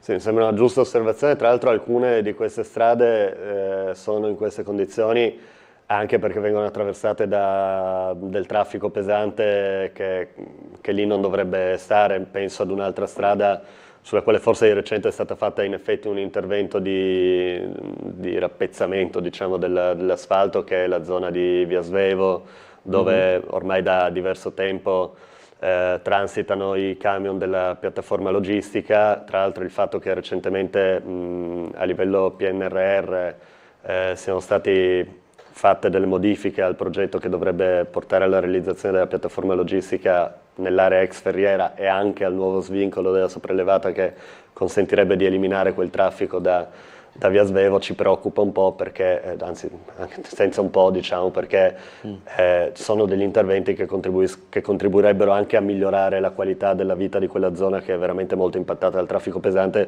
così come è impattata dal traffico pesante anche tutta quella zona tra via Teatro Romano, via Sospiridione, via Filzi e poi via Coroneo, dove passano i camion che precedentemente passavano sulle rive e che, come è noto, non possono più passare perché è da anni che stiamo aspettando ancora l'avvio dei lavori sul Infatti ha parlato anche di questo di Ponte Piazza nel corso della puntata di Ring, e pare ci sia finalmente un via libera per partire con i lavori del famoso ponte, no? Sì. Verde. Speriamo che sia la volta buona, perché veramente è da anni che stiamo attendendo quell'intervento, e nel frattempo c'è un traffico che tra l'altro si aggiunge al famoso traffico turistico di cui parlavamo prima, che rende veramente quell'area della città molto critica. Ecco. Sentiamo la telefonata. Pronto, buongiorno. Buongiorno, sono Diego. Prego, Diego. Buongiorno. Allora, io sull'intervista ieri a Ring al sindaco vorrei fare due osservazioni personali. La prima è quello che riguarda la gestione dei lavori pubblici. Faccio solo due brevi esempi. Il tram di Opcina, 8 anni per rimetterlo in sesto, mancano ancora 50 metri di binario per ricollegarlo alla stazione storica di partenza, e tra qualche settimana probabilmente ci sarà uno stop per rifare completamente la linea aerea, sostituirla alla revisione ventennale, quindi altro stop di mesi, di settimane o qualche mese. Viabilità sul canale del Ponte Rosso, il rifacimento dei 2 ponti che convoglia poi i tir verso via Fabio Severo è fermo da 5 anni. Quindi io credo e deduco che il sindaco ha 2 obiettivi finali, no? Prima di rimettere il mandato a metà 2027. Il rifacimento della Piazza Unità come ciliegina della torta sul suo operato per lasciare un buon ricordo, e soprattutto l'obiettivo di aprire una campagna elettorale per preparare quello che sarà il suo successore, a cui tiene molto ovviamente. Ecco, su questi 2 temi io vorrei sentire cosa ne pensa il vostro ospite. Vi ringrazio e vi auguro una buona giornata. Grazie Diego, prego. Sì, è evidente, sotto gli occhi di tutti, diventa anche, penso, difficile da parte della maggioranza difendere l'operato dell'amministrazione in questi anni sul fronte dei lavori pubblici, perché tra ritardi e opere annunciate e poi in alcuni casi neanche avviate, la lista è veramente molto lunga. Tra l'altro sulla questione del tram era da diverso tempo che sottolineavamo come anche successivamente all'inaugurazione, alla reinaugurazione della linea si sarebbe dovuto appunto procedere ad altri stop del servizio, perché c'erano dei lavori addirittura datati 2020 da piano triennale delle opere che non erano mai stati avviati e che siccome appunto, come diceva anche il telespettatore, riguardano per esempio la linea aerea, si sarebbero potuti tranquillamente svolgere in contemporanea con gli altri interventi che sono stati fatti nel corso di questi lunghissimi 8 anni e mezzo. Invece saremo costretti appunto a vedere il tram nuovamente fermo per lavori che se partiranno entro quest'anno partiranno con 5 anni di ritardo, ma potrebbero partire insomma anche con ulteriore ritardo. A fronte di questo, quindi a fronte di una sostanziale incapacità di gestire adeguatamente la partita dei lavori pubblici, che è una partita molto importante che impatta poi sulla qualità della vita della città, gli annunci dal mio punto di vista stanno abbastanza a zero, soprattutto quando le priorità poi di intervento non sono corrispondenti ai bisogni reali della città, nel senso che Piazza Unità non mi sembra essere la priorità dal punto di vista della qualità degli spazi urbani in città, soprattutto se consideriamo che dei tantissimi progetti che vengono messi nel piano delle opere vedono la luce, partono e si avviano effettivamente i cantieri soltanto una minima parte poi nel corso degli anni, dei vari anni di programmazione. Per cui io penso che ci siano veramente altre priorità, che ci siano rioni completamente dimenticati dalla Giunta di Piazza. Penso ad Altura, che viene citata molto spesso, salvo poi appunto purtroppo non vedere quasi nulla irrealizzato, ma ce ne sono ovviamente tanti altri. Penso ad un'opera fondamentale come la piscina acquamarina, sulla quale per anni ci è stato raccontato prima che si voleva fare il project financing, poi che la si voleva fare in Portovecchio, poi che l'amministrazione aveva trovato tutti i fondi necessari per realizzarla, e sapevamo che non era vero.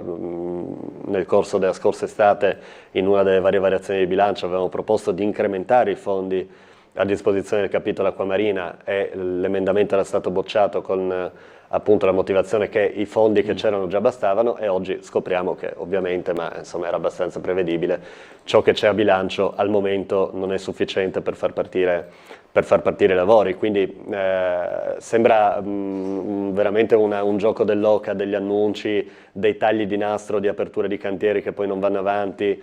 Tutto ciò, al di là di essere una brutta figura per un'amministrazione che dovrebbe avere anche una comunicazione corretta nei confronti della cittadinanza, ha anche poi delle conseguenze appunto concrete sulla qualità della vita, e mi preoccupo soprattutto più dei rioni che del centro città, che comunque in questi anni ha ricevuto un'attenzione anche molto, molto importante da parte della Giunta.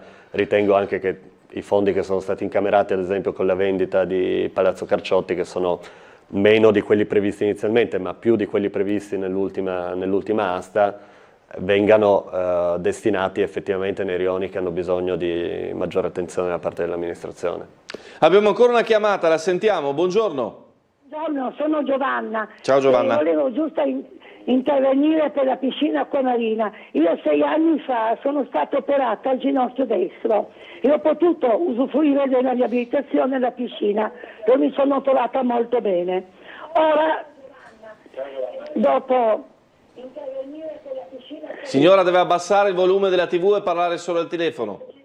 Sì, adesso abbasso il volume, un momento solo. Ecco. Ora devo subire lo stesso intervento all'altro ginocchio. Dove posso fare la riabilitazione? Ho abbassato, sì. Dove posso fare la riabilitazione, non essendoci più la piscina? Certo, questo è il problema di molti, purtroppo. Devo andare a Monfalcone, oppure mi sapete consigliare voi dove poter fare?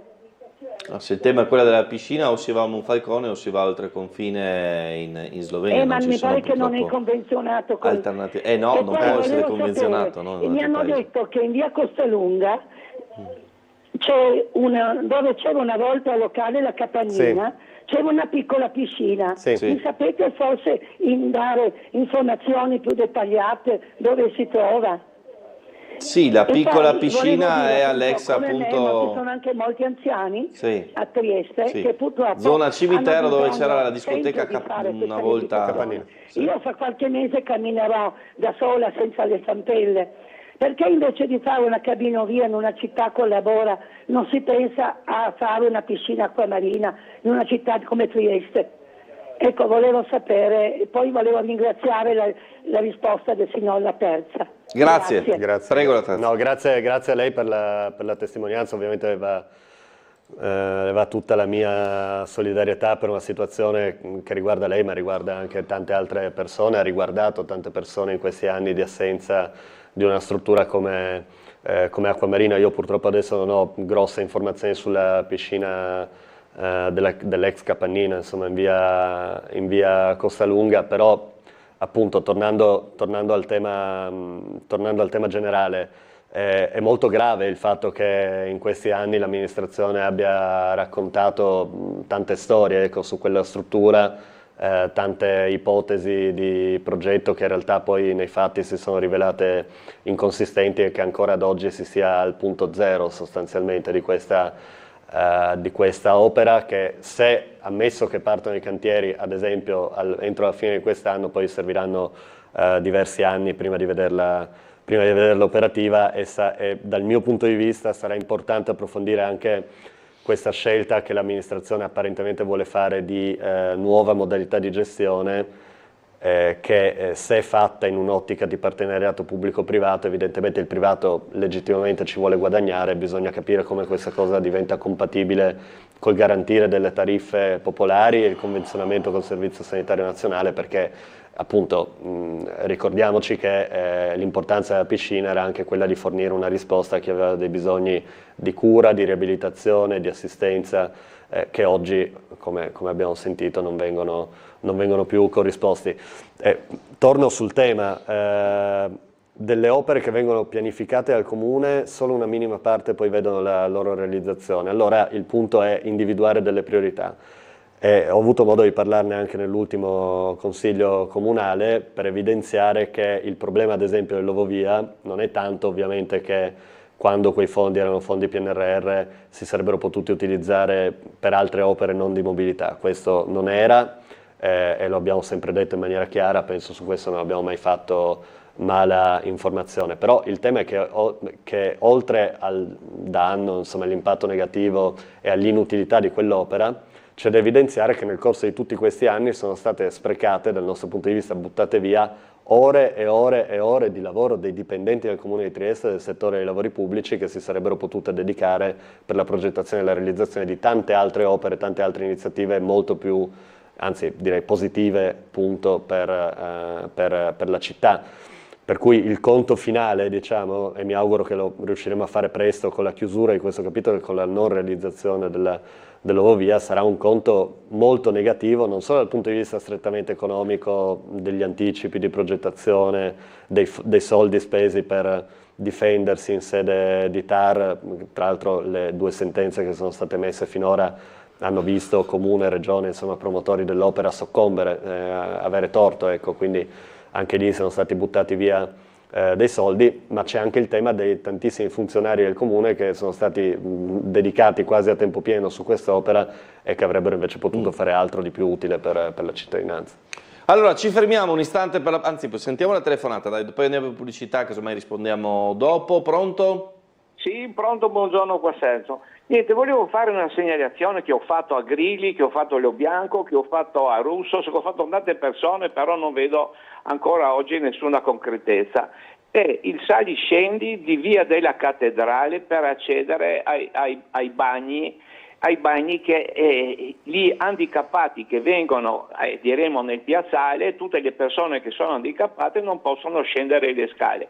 E da anni che non abbiamo, è una vergogna oltretutto, una città che sta diventando sempre più turistica, che non abbia un saliscendi per handicappati per andare ai bagni in Via della Cattedrale. Ecco, siccome ho parlato con tutti, ho cercato di parlare con tutti, ma non vedo ancora, logico la cosa sarà lunga, non vedo ancora niente, però più persone lo sanno, più persone premono per una soluzione, per avere questo saliscendi, e meglio è. E ancora una cosa volevo dire, e poi mi taccio, hanno pulito l'altro anno la Tor Cuccherna dall'edera invasiva e adesso sta tornando di nuovo su. Allora non buttiamo via i soldi, cerchiamo di mandare qualcuno a togliere le radici che stanno andando dell'edera, che stanno invadendo la Tor Cuccherna appena spesi l'altro anno i soldi. Grazie e buongiorno. Ci vorrebbe qualcuno che la riqualifichi e temo insomma necessario l'intervento di un privato, altrimenti diventa difficile, no? Una volta c'era un locale. Sì, tra l'altro uno spazio veramente bello. Sulla questione del Montascale, ammetto che non conoscevo, non mi era mai capitato di notare questa situazione, però prendo nota e appunto questo è un ottimo suggerimento anche in vista della discussione che immagino sarà entro l'estate di come destinare i fondi che sono stati ottenuti con la vendita del Carciotti. Mi sembra un'opera assolutamente importante nell'ottica del superamento delle barriere architettoniche, quindi faremo, se non sarà proposta dall'amministrazione, faremo un emendamento a bilancio.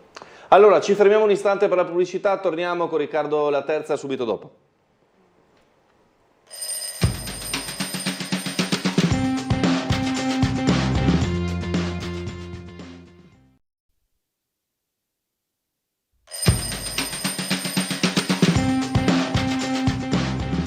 Bentrovati in diretta con Riccardo La Terza, consigliere comunale di Adesso Trieste. C'è ancora una telefonata, la sentiamo, poi andiamo anche su argomenti specifici, la fiera, il concerto dei presidenti, vi faremo risentire anche le parole del sindaco ieri sera a Ring. Buongiorno. Buongiorno, mi chiamo Anna e chiamo per una parte dell'intervista del sindaco di ieri sera a Ring. Sì. Ad un certo punto il sindaco ha voluto rassicurare i concittadini sul fatto che Trieste sia il comune con il miglior bilancio dell'anno, abbiamo solo 27 milioni di debiti vulgo mutui e 230 milioni in azioni era, quindi un comune ricco che addirittura potrebbe pensare di acquistare l'area dietro all'asilo, fare un parcheggio. Allora in un comune così ricco mi fa ridere, anche perché sono stata per 20 anni dirigente del personale, dire che non ci sono 600.000 euro all'anno per il personale del nido di Roiano, che non essendo utilizzato da un anno e mezzo, 2 anni, finirà a essere malmesso prima ancora che inizi l'apertura. E quindi questa cosa qua mi pare assolutamente come un'idea politica e non certo economica. Tra l'altro in un'intervista precedente il sindaco ha detto ci sono altri 2 nidi pronti fra breve. Pronti già realizzati, l'ho detto anche ieri. Sì, ecco. Cioè per il prossimo anno scolastico. E quindi dice se continua a moltiplicare 600.000 per l'uno per l'altro, eccetera, il che vuol dire che da questo momento in poi il Comune di Trieste intende esternalizzare tutti i servizi. Tutti chi ha avuto figli, quelli che sono andati al nido, sanno che non c'è nulla di più importante della continuità didattica degli insegnanti del nido. Non si possono cambiare i insegnanti di volta in volta, gli inserventi di volta in volta, cosa che succede normalmente quando si dà o in appalto o si dà ai privati che fanno ovviamente un interesse diverso.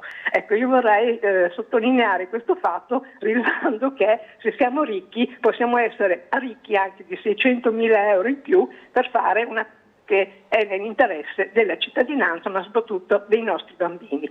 Grazie molte, arrivederci. Grazie alla signora. Devo dire che su questo in settimana, proprio durante Sveglia Trieste, con il consigliere Altin presente, il sindaco ha aperto un tavolo con le opposizioni, ha detto mi confronterò con tutta l'opposizione su questo tema, va detto che anche all'interno della maggioranza in realtà il tema della consigliera Brandi, ma non solo, ci sono molti che non sono favorevoli a quell'ipotesi, a quanto so la stessa componente di Fratelli d'Italia non è favorevole a quell'ipotesi, quindi mi sa che qualcosa succederà a breve. Comunque, prego la terza. Io sottoscrivo ovviamente quanto detto dalla telespettatrice, la ringrazio per lo spunto e per ricordare appunto che è poco utile avere un bilancio tecnicamente in regola, cosa che noi non mettiamo in discussione, anzi sicuramente un aspetto positivo, però se poi alla fine dei conti non si riescono a garantire quei servizi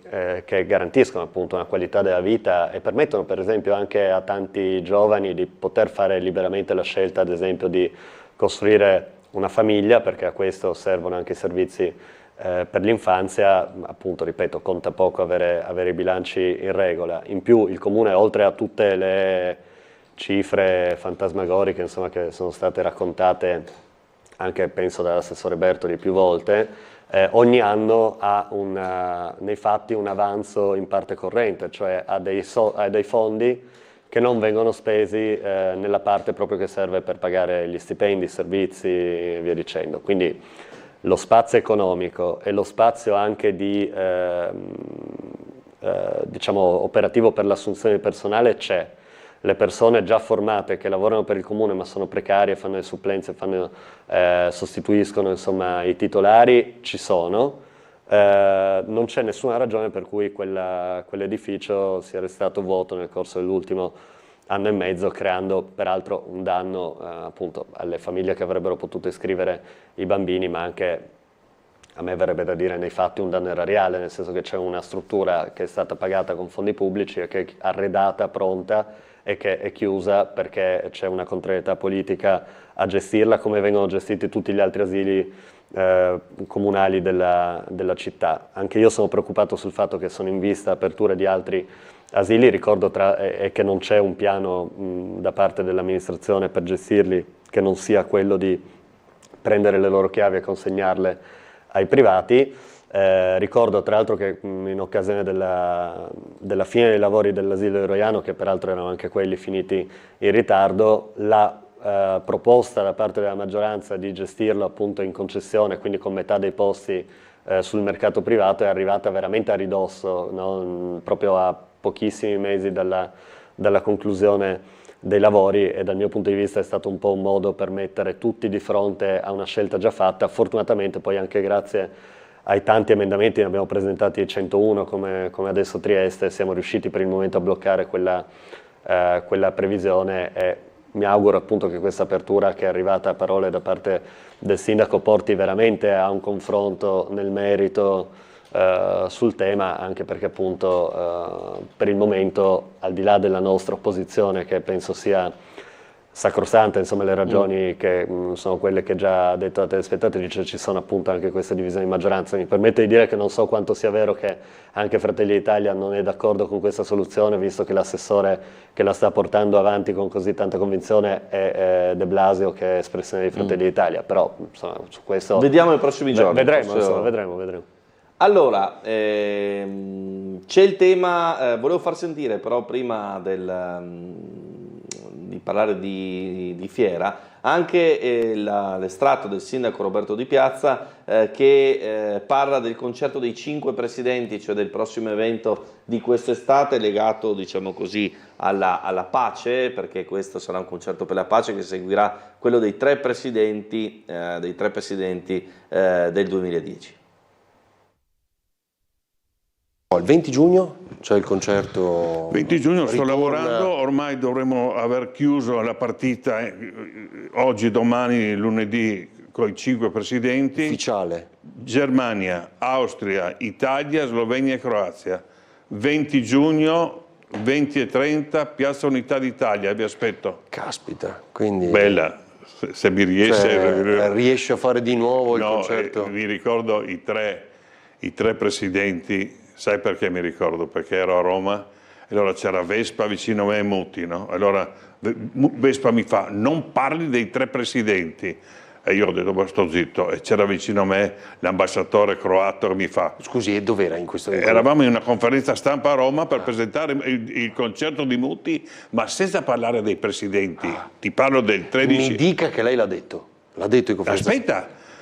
L'ambasciatore croato mi fa, io ti garantisco il mio. Beh, ho detto, se lui mi garantisce il mio, Napolitano viene, certo. Il tour si adegua, e a metà conferenza stampa, aspetta, perché là non hai come Trieste Rai 3 e Tele 4, là hai 100 giornalisti. Bene. A mesa conferenza stampa dico, faremo? Arriveranno anche i presidenti. Wow, Vespa è diventato matto quella volta. Quindi può dire, persino Vespa non riesce a contenerla. Può dirlo? Beh, sono incontenibili. Oh, va bene, dai. Così scherziamo, va bene. Quindi annunciò allora e adesso ancora di più, persino 5 diventano. Beh, 5 se tutto va bene, adesso sto aspettando ancora l'adesione del tedesco. Sai, se arrivano i 5 presidenti in Piazza Unità d'Italia, le 5 bandiere, perché è il concerto della pace, no? Perché sono stanco di vedere sta gente che si ammazza. Guarda cosa vedi alla televisione, quando mi fanno vedere l'Ucraina, Hamas, 5.000 morti a settimana. È una roba che mi fa proprio male al cuore, i bambini morti, lascia perdere da che parte stanno, ma solo morti vedi, no? Hai letto i numeri? Certo, sono impressionanti. Pazzesco. Allora, queste le parole del sindaco di Piazza, l'annuncio del concerto dei 5 presidenti il 20 giugno a Trieste in Piazza Unità, un'iniziativa rivolta chiaramente alla pace e insomma, alla riconciliazione storica di questa area geografica, come fu quello dei 3 presidenti. Si aggiungerebbero in questo caso i presidenti di Austria e Germania. No, sicuramente è un'iniziativa simbolica, ma non per questo non importante. Insomma, è positivo che si sia pensato un'iniziativa del genere. Mi permetto di aggiungere, siccome quando si parla di pacificazione tralascio per un attimo le questioni più legate ai conflitti in corso, che comunque sono situazioni veramente gravi di fronte alle quali purtroppo mi sembra che ancora chi di dovere non abbia intenzione di lavorare seriamente su delle soluzioni diplomatiche che non prevedano la continuazione di questi conflitti con ulteriori armamenti e cose del genere. Però appunto questo è un capitolo enorme che non mi sento di aprire del tutto in questa sede. Però invece quando si parla di pacificazione qui a Trieste, rispetto alle questioni storiche ben note a tutti, molto spesso di Piazza cita il concerto dei 3 presidenti del 2010, se non sbaglio. 2010, sì. E immagino che in futuro citerà giustamente anche questo concerto dei 5 presidenti che è previsto quest'anno. Io mi permetto di dire che, ripeto, sono iniziative importanti e che avranno il nostro sostegno, ma che dovrebbero essere accompagnate anche da iniziative, chiamiamole più concrete, anche a livello locale. Penso, ne cito solo una, perché è un tema che è aperto da molti anni, quello del recupero, del rifacimento, della realizzazione in realtà del Parco della Pace, Parc Miru in Aupicina, l'area dove sono stati a suo tempo fucilati coloro i quali parteciparono ai primi atti di resistenza contro il regime fascista proprio nel nostro territorio, un'area memoriale molto importante che ricorda un pezzo importante della nostra storia, di chi all'epoca si era battuto appunto per la fine del regime. Ad oggi, nonostante anche qui tanti annunci, e altrettante ovviamente richieste da parte soprattutto della comunità locale, ad oggi l'area non è assolutamente valorizzata e non è affatto un parco, ecco, nonostante anche questo sia uno di quei famosi interventi che vengono inseriti nella pianificazione delle opere del comune, per cui se accanto a questa iniziativa importante si riescono anche per esempio a sbloccare finalmente i fondi per realizzare quest'opera sarebbe penso una bella notizia per il territorio, appunto per guardare al futuro, non dimenticandosi ovviamente del passato e dando il peso giusto, insomma il riconoscimento giusto a chi fece parte, insomma, di chi poi nei fatti ci liberò dal regime fascista, prima nazifascista poi. Allora, una notizia di cronaca: c'è stato l'incendio di un autobus sul cavalcavia di Muggia in uscita dalla cittadina rivierasca, sul posto i vigili del fuoco poco prima delle 6 con un'autobotte dalla centrale, una partenza del distaccamento di Muggia.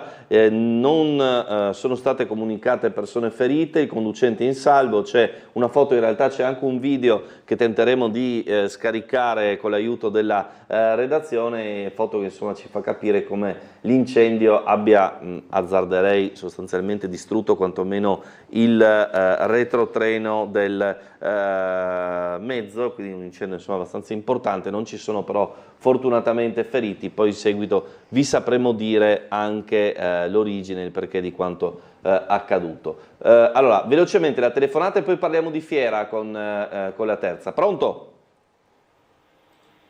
Ex Fiera, diciamo così, della zona di ristrutturazione. Non c'è la telefonata. Allora, piano attuativo della Fiera che è stato presentato, se non sbaglio, in alcune circoscrizioni, in arrivo anche il dibattito in Consiglio. Quando parlo di Fiera parlo chiaramente del recupero della ristrutturazione dell'ex comprensorio di Montebello, sul quale anche qui l'assessore Babuder di recente ha fatto passare, diciamo così, l'ultimo atto necessario a procedere. Prima però ci sarà il dibattito in Consiglio.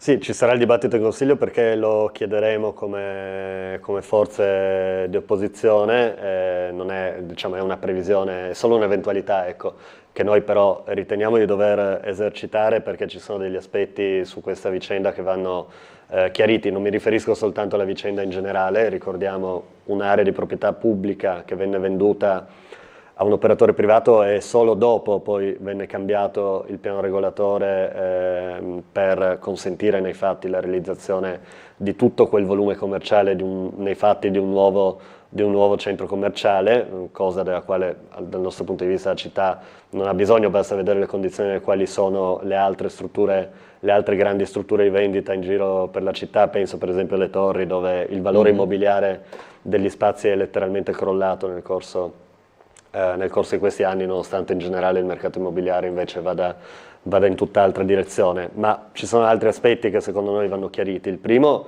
è che, come ormai noto, c'è stato nel frattempo un cambio di proprietà. Il cambio di proprietà è stato intavolato a novembre del 2024, il Comune ha saputo di questo cambio di proprietà soltanto a marzo del 2025 e per noi è importante capire cosa è successo in quei mesi, perché non c'è stato nessun tipo di comunicazione e non è solo una questione formale, perché, ripeto, i piani attuativi vengono costruiti, elaborati su richiesta dei proprietari dell'area, di chi ha un legittimo interesse, insomma, a sviluppare l'area, e quindi in quei 5 mesi di vuoto noi vogliamo capire esattamente cosa sia successo, chi abbia agito per conto di chi, e questa è una prima questione. Poi ci sono le questioni relative alle opere di urbanizzazione. La più importante secondo me è quella legata ai parcheggi. Nell'area sono previsti 150 parcheggi a uso pubblico, sì, a fronte però di una riduzione dei parcheggi attualmente esistenti sulla pubblica via di 49 posti, quindi nei fatti sono 100 parcheggi in più, che volendo sono anche un po' meno se consideriamo quelli che sono stati persi, parlavamo prima della ciclabile di Viale D'Annunzio. Nell'area tra Viale D'Annunzio e Piazza Foraggi sono stati persi ulteriori parcheggi, quindi un po' meno di 100 parcheggi a uso pubblico per l'area, a fronte di 1500 parcheggi invece a uso privato, a servizio del centro commerciale. Nelle stime di traffico, tra l'altro traffico che nell'area aumenterà evidentemente solo perché viene realizzato questo nuovo volume commerciale del quale, ripeto, dal nostro punto di vista la città non ha bisogno, vengono previste 400 auto all'ora con un tempo di permanenza media nel parcheggio di 2 ore, quindi parliamo di 800 posti circa di cui questa struttura avrebbe bisogno. Quindi nei fatti avremmo un parcheggio a uso pubblico immaginiamo sempre pieno, perché nei fatti non risponde alla domanda di sosta che in quell'area è veramente elevata, tant'è che la doppia fila è costante, insomma i problemi al traffico, anche gli incidenti sono molti.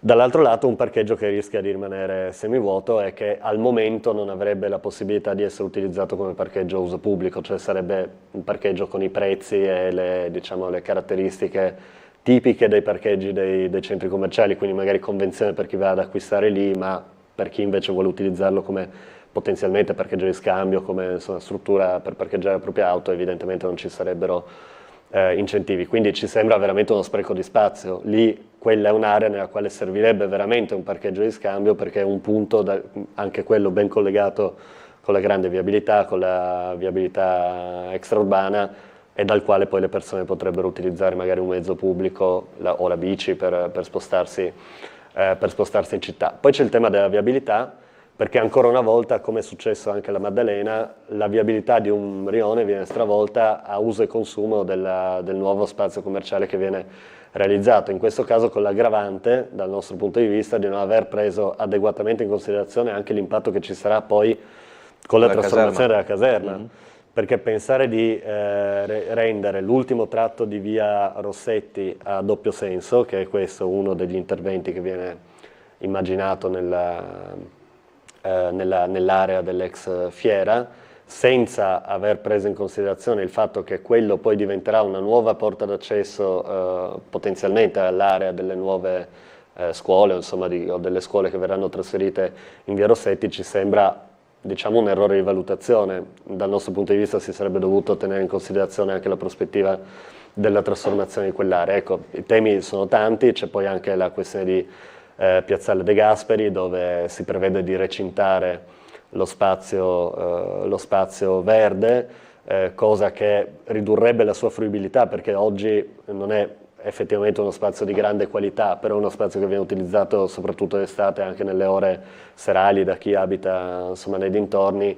Se immaginiamo gli orari di apertura consueti dei giardini, degli spazi verdi della nostra città, significa che quello spazio alle 6, alle 7 sarebbe chiuso, e quindi evidentemente sarebbe, per quanto verrebbe abbellito, poi sarebbe meno fruibile da parte della cittadinanza. Insomma, ci sono degli aspetti di dettaglio che ci piacerebbe poter discutere in maniera costruttiva, anche portando delle modifiche al progetto. Speriamo di poterlo fare in Consiglio Comunale. Certo, poi se non sbaglio non c'è Consiglio Comunale questo lunedì, dovrebbe esserci il lunedì dopo, anche se non so se ancora su questo tema. Vediamo. Grazie a Riccardo Laterza di Adesso Trieste per essere stato con noi. Grazie, Tra poco ci ritroviamo con Anna Maria Cisint, europarlamentare della Lega, già sindaco di Monfalcone.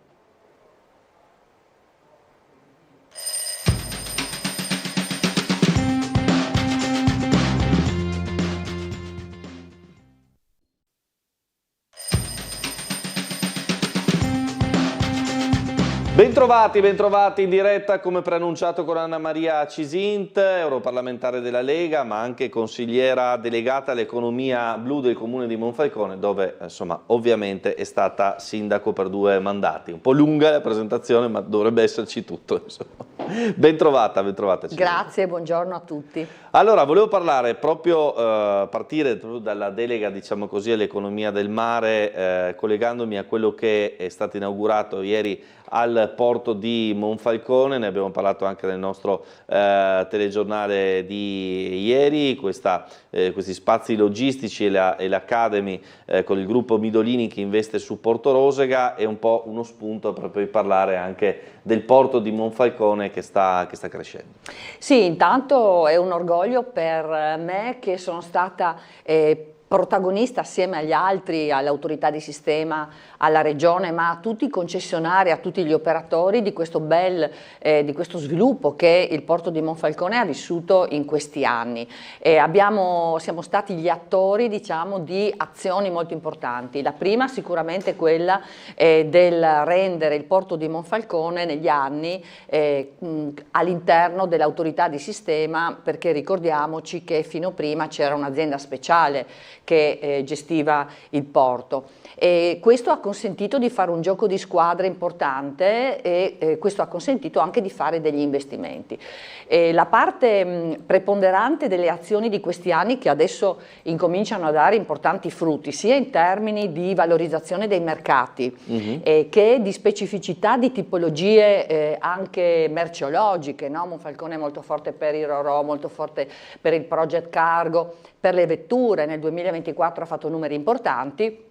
È il fatto che siamo riusciti insieme alla Regione e all'autorità di sistema ad approvare un piano regolatore che dà delle prospettive. Il piano regolatore di Monfalcone consente ad esempio lo sviluppo a mare della banchina, una banchina che si protenderà verso appunto la parte in uscita del canale e che darà, noi ne siamo certi, ulteriori opportunità ai mercati che già ci sono, quindi con una superficie e un perimetro molto più esteso. E poi non dimentichiamo il grande lavoro che è stato fatto sulle concessioni, le concessioni che oggi consentono a tutti noi di guardare al futuro in termini di, e qui entra il tema appunto ad esempio della Mid-Sea, ma come anche del grande lavoro che stanno facendo FHP e tutti gli operatori che insistono sul porto di Monfalcone, appunto i concessionari che grazie a una certezza della possibilità di utilizzo delle aree, ricordiamo che la banchina di Monfalcone a differenza di quella di Trieste è una banchina pubblica, quindi c'è stato un grande lavoro anche con la Capitaneria rispetto alle ordinanze perché per riuscire a dare al massimo spazio alle navi per non farle rimanere ad esempio in rada, c'è il gioco, finché non ci sarà non sarà definito proprio il lavoro dell'escavo che comunque è partito, anche un gioco di spostamento di navi a seconda della necessità e del pescaggio e i concessionari con investimenti, con la valorizzazione anche del personale hanno davvero e stanno facendo un ottimo lavoro. Ieri Midolini, ma erano presenti anche gli altri chiamiamoli concorrenti, anche se vanno tutti abbastanza d'accordo, hanno dimostrato del grande valore che danno ad esempio alle risorse umane, perché il porto è fatto di persone capaci di fare e di lavorare. E Monfalcone, come anche Trieste, ma sicuramente a Monfalcone tutti i lavoratori hanno dimostrato grandi capacità, grandi professionalità e un senso di appartenenza non comune. Ecco. Quindi Mid-Sea, come anche gli altri operatori che stanno sviluppando, non dimentichiamo il grande lavoro che viene fatto anche dall'ex articolo 17 con Meter Mandolini, con la sua società Alto Adriatico, che ha sviluppato facendo crescere il numero dei lavoratori all'interno del nostro porto, ex articolo 17 che significa, tra virgolette, magari Fincantieri facesse così, una circoscrizione di lavoratori che si occupano di questo e ti danno una mano, lo dico in termini molto semplici, certo. Quando c'è necessità di maggior lavoro del porto. Certo, è questa una grande capacità di dimostrare come si dovrebbe lavorare nella diciamo, gestione di up and down, di picchi appunto e di periodi di meno impatto di lavoro. Quindi ecco, nella portualità siamo arrivati ad un livello importante. Aggiungo che io continuo a essere delegata ovviamente anche per il comune di Monfalcone, ma oggi mi sento di rappresentare un territorio molto più vasto che è quello che faccio in Europa, dove il gruppo dei Patriot mi ha delegato a gestire il marittimo per tutto il gruppo e mi sto occupando anche di valorizzare il Nord Adriatico. Parliamo di Trieste e Monfalcone, parliamo della possibilità di far crescere attraverso il lavoro dei corridoi importantissimi oggi per tutto ciò che proviene dall'Asia, in alternativa a ciò che è stato fatto con la Cina, è il Middle Corridor ad esempio, che darebbe la possibilità di far diventare soprattutto Trieste ma anche Monfalcone in questo caso la porta dell'Unione Europea per tutte le merci, diversificando anche e incrementando il tipo di merci. L'altro giorno con il console kazako si diceva all'interno dell'autorità di sistema dell'opportunità, oggi c'è il greggio che arriva alla SIOT, ma ci sarebbe anche una grande opportunità sul grano, sulle terre rare, insomma ecco, stiamo lavorando affinché si possano attraverso investimenti dell'Unione Europea, in questo caso parliamo di 10 miliardi per il Middle Corridor che sono già stati stanziati, dopodiché l'Europa è lenta, l'Europa è burocratizzata, non si riesce a vedere realizzato quello che viene finanziato e questo è un gravissimo problema, però Però ecco, questo è un intendimento sul quale anche noi stiamo lavorando, come rispetto ai temi che sono molto cari a tutti gli operatori, ad esempio dell'imposizione dell'ETS, che è una tassa che viene imposta solamente a chi approda sui mari dell'Europa, quando ad esempio Tangeri, che è qui sotto, non ne avrà, creando un problema di tipo di concorrenza che poi si crea con la sponda nord dell'Africa. Esatto. Allora, abbiamo una telefonata. Pronto, buongiorno. Buona giornata caro caporedattore Marco Stabile e onorevole Anna Cesin. Buondì. Buondì, ci conosciamo, sono Claudio Visentini. Buongiorno Claudio. Buongiorno gentile. E un saluto a Sabina Cauci che è bravissima in comune e mi sembra sia addetta al verde. Le pongo 3 domande.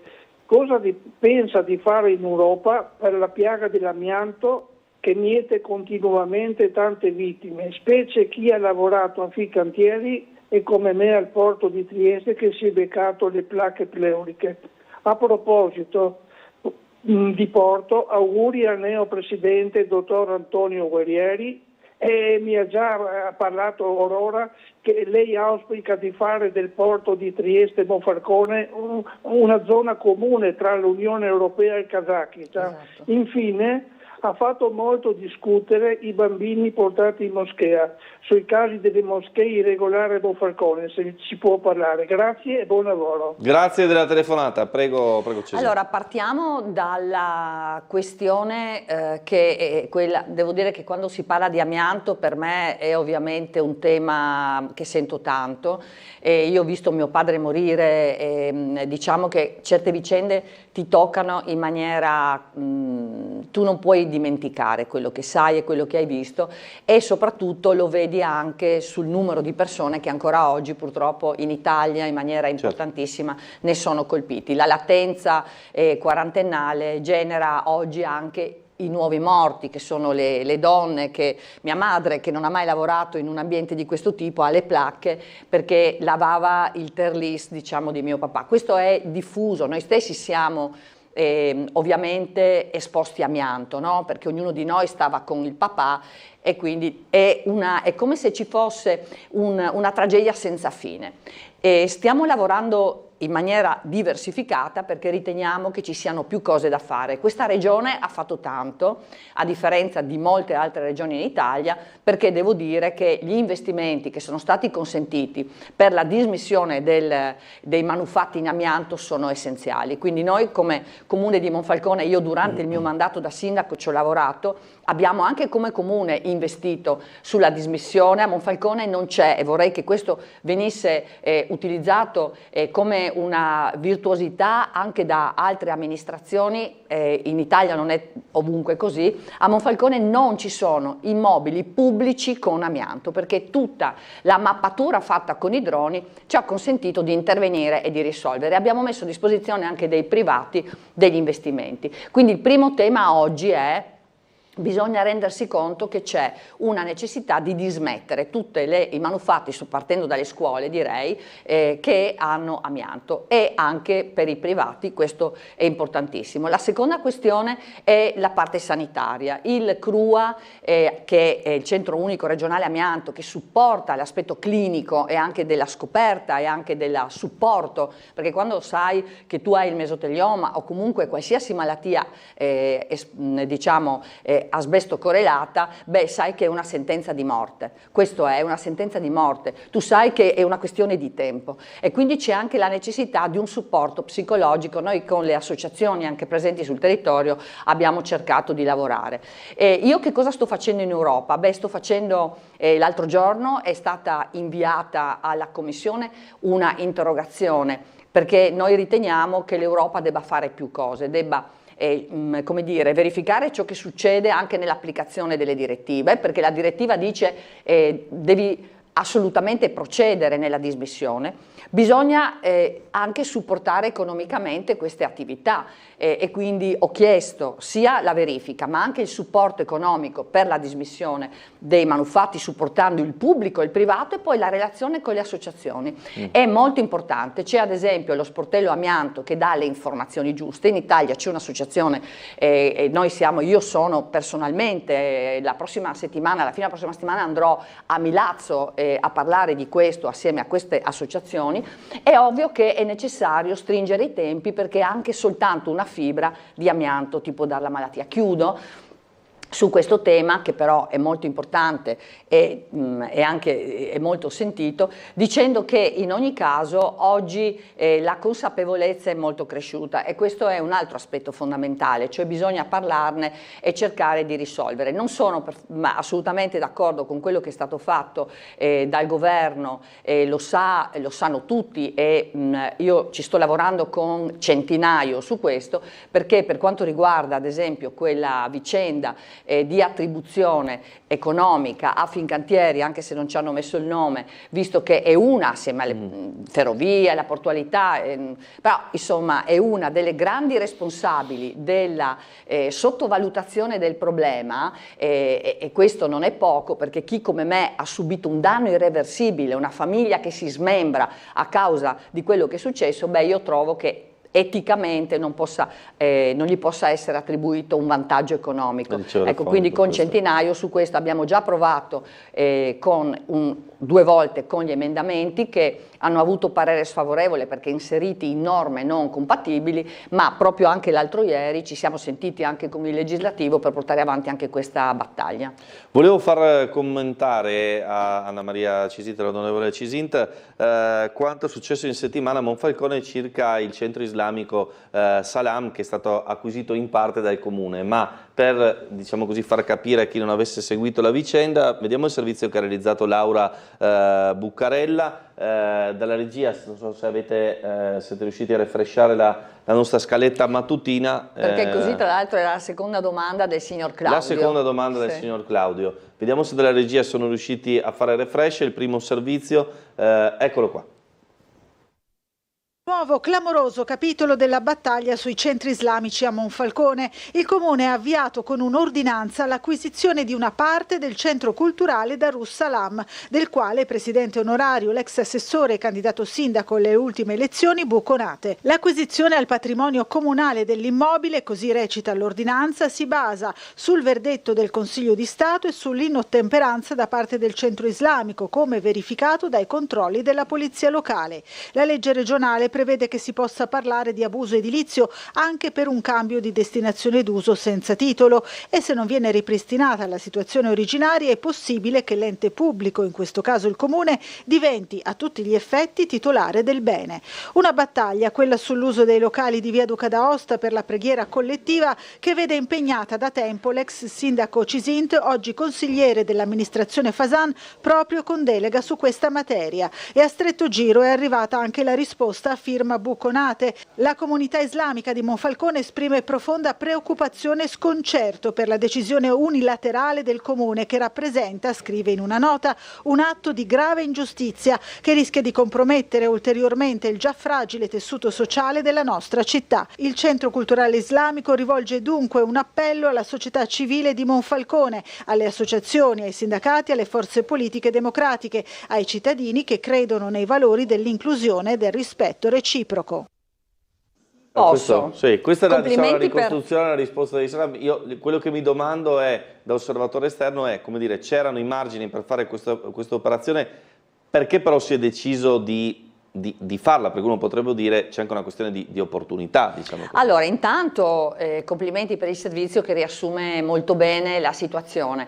Ci sono molte cose non dette, non nel servizio, ci sono molte cose non dette nella consapevolezza, diciamo, di quello che è lo Stato di diritto italiano. Allora noi dobbiamo metterci d'accordo se o meno siamo in uno Stato di diritto dove si applicano le leggi, perché non è possibile immaginare uno Stato dove si applicano le leggi che riteniamo giuste o quelle che riteniamo di applicare.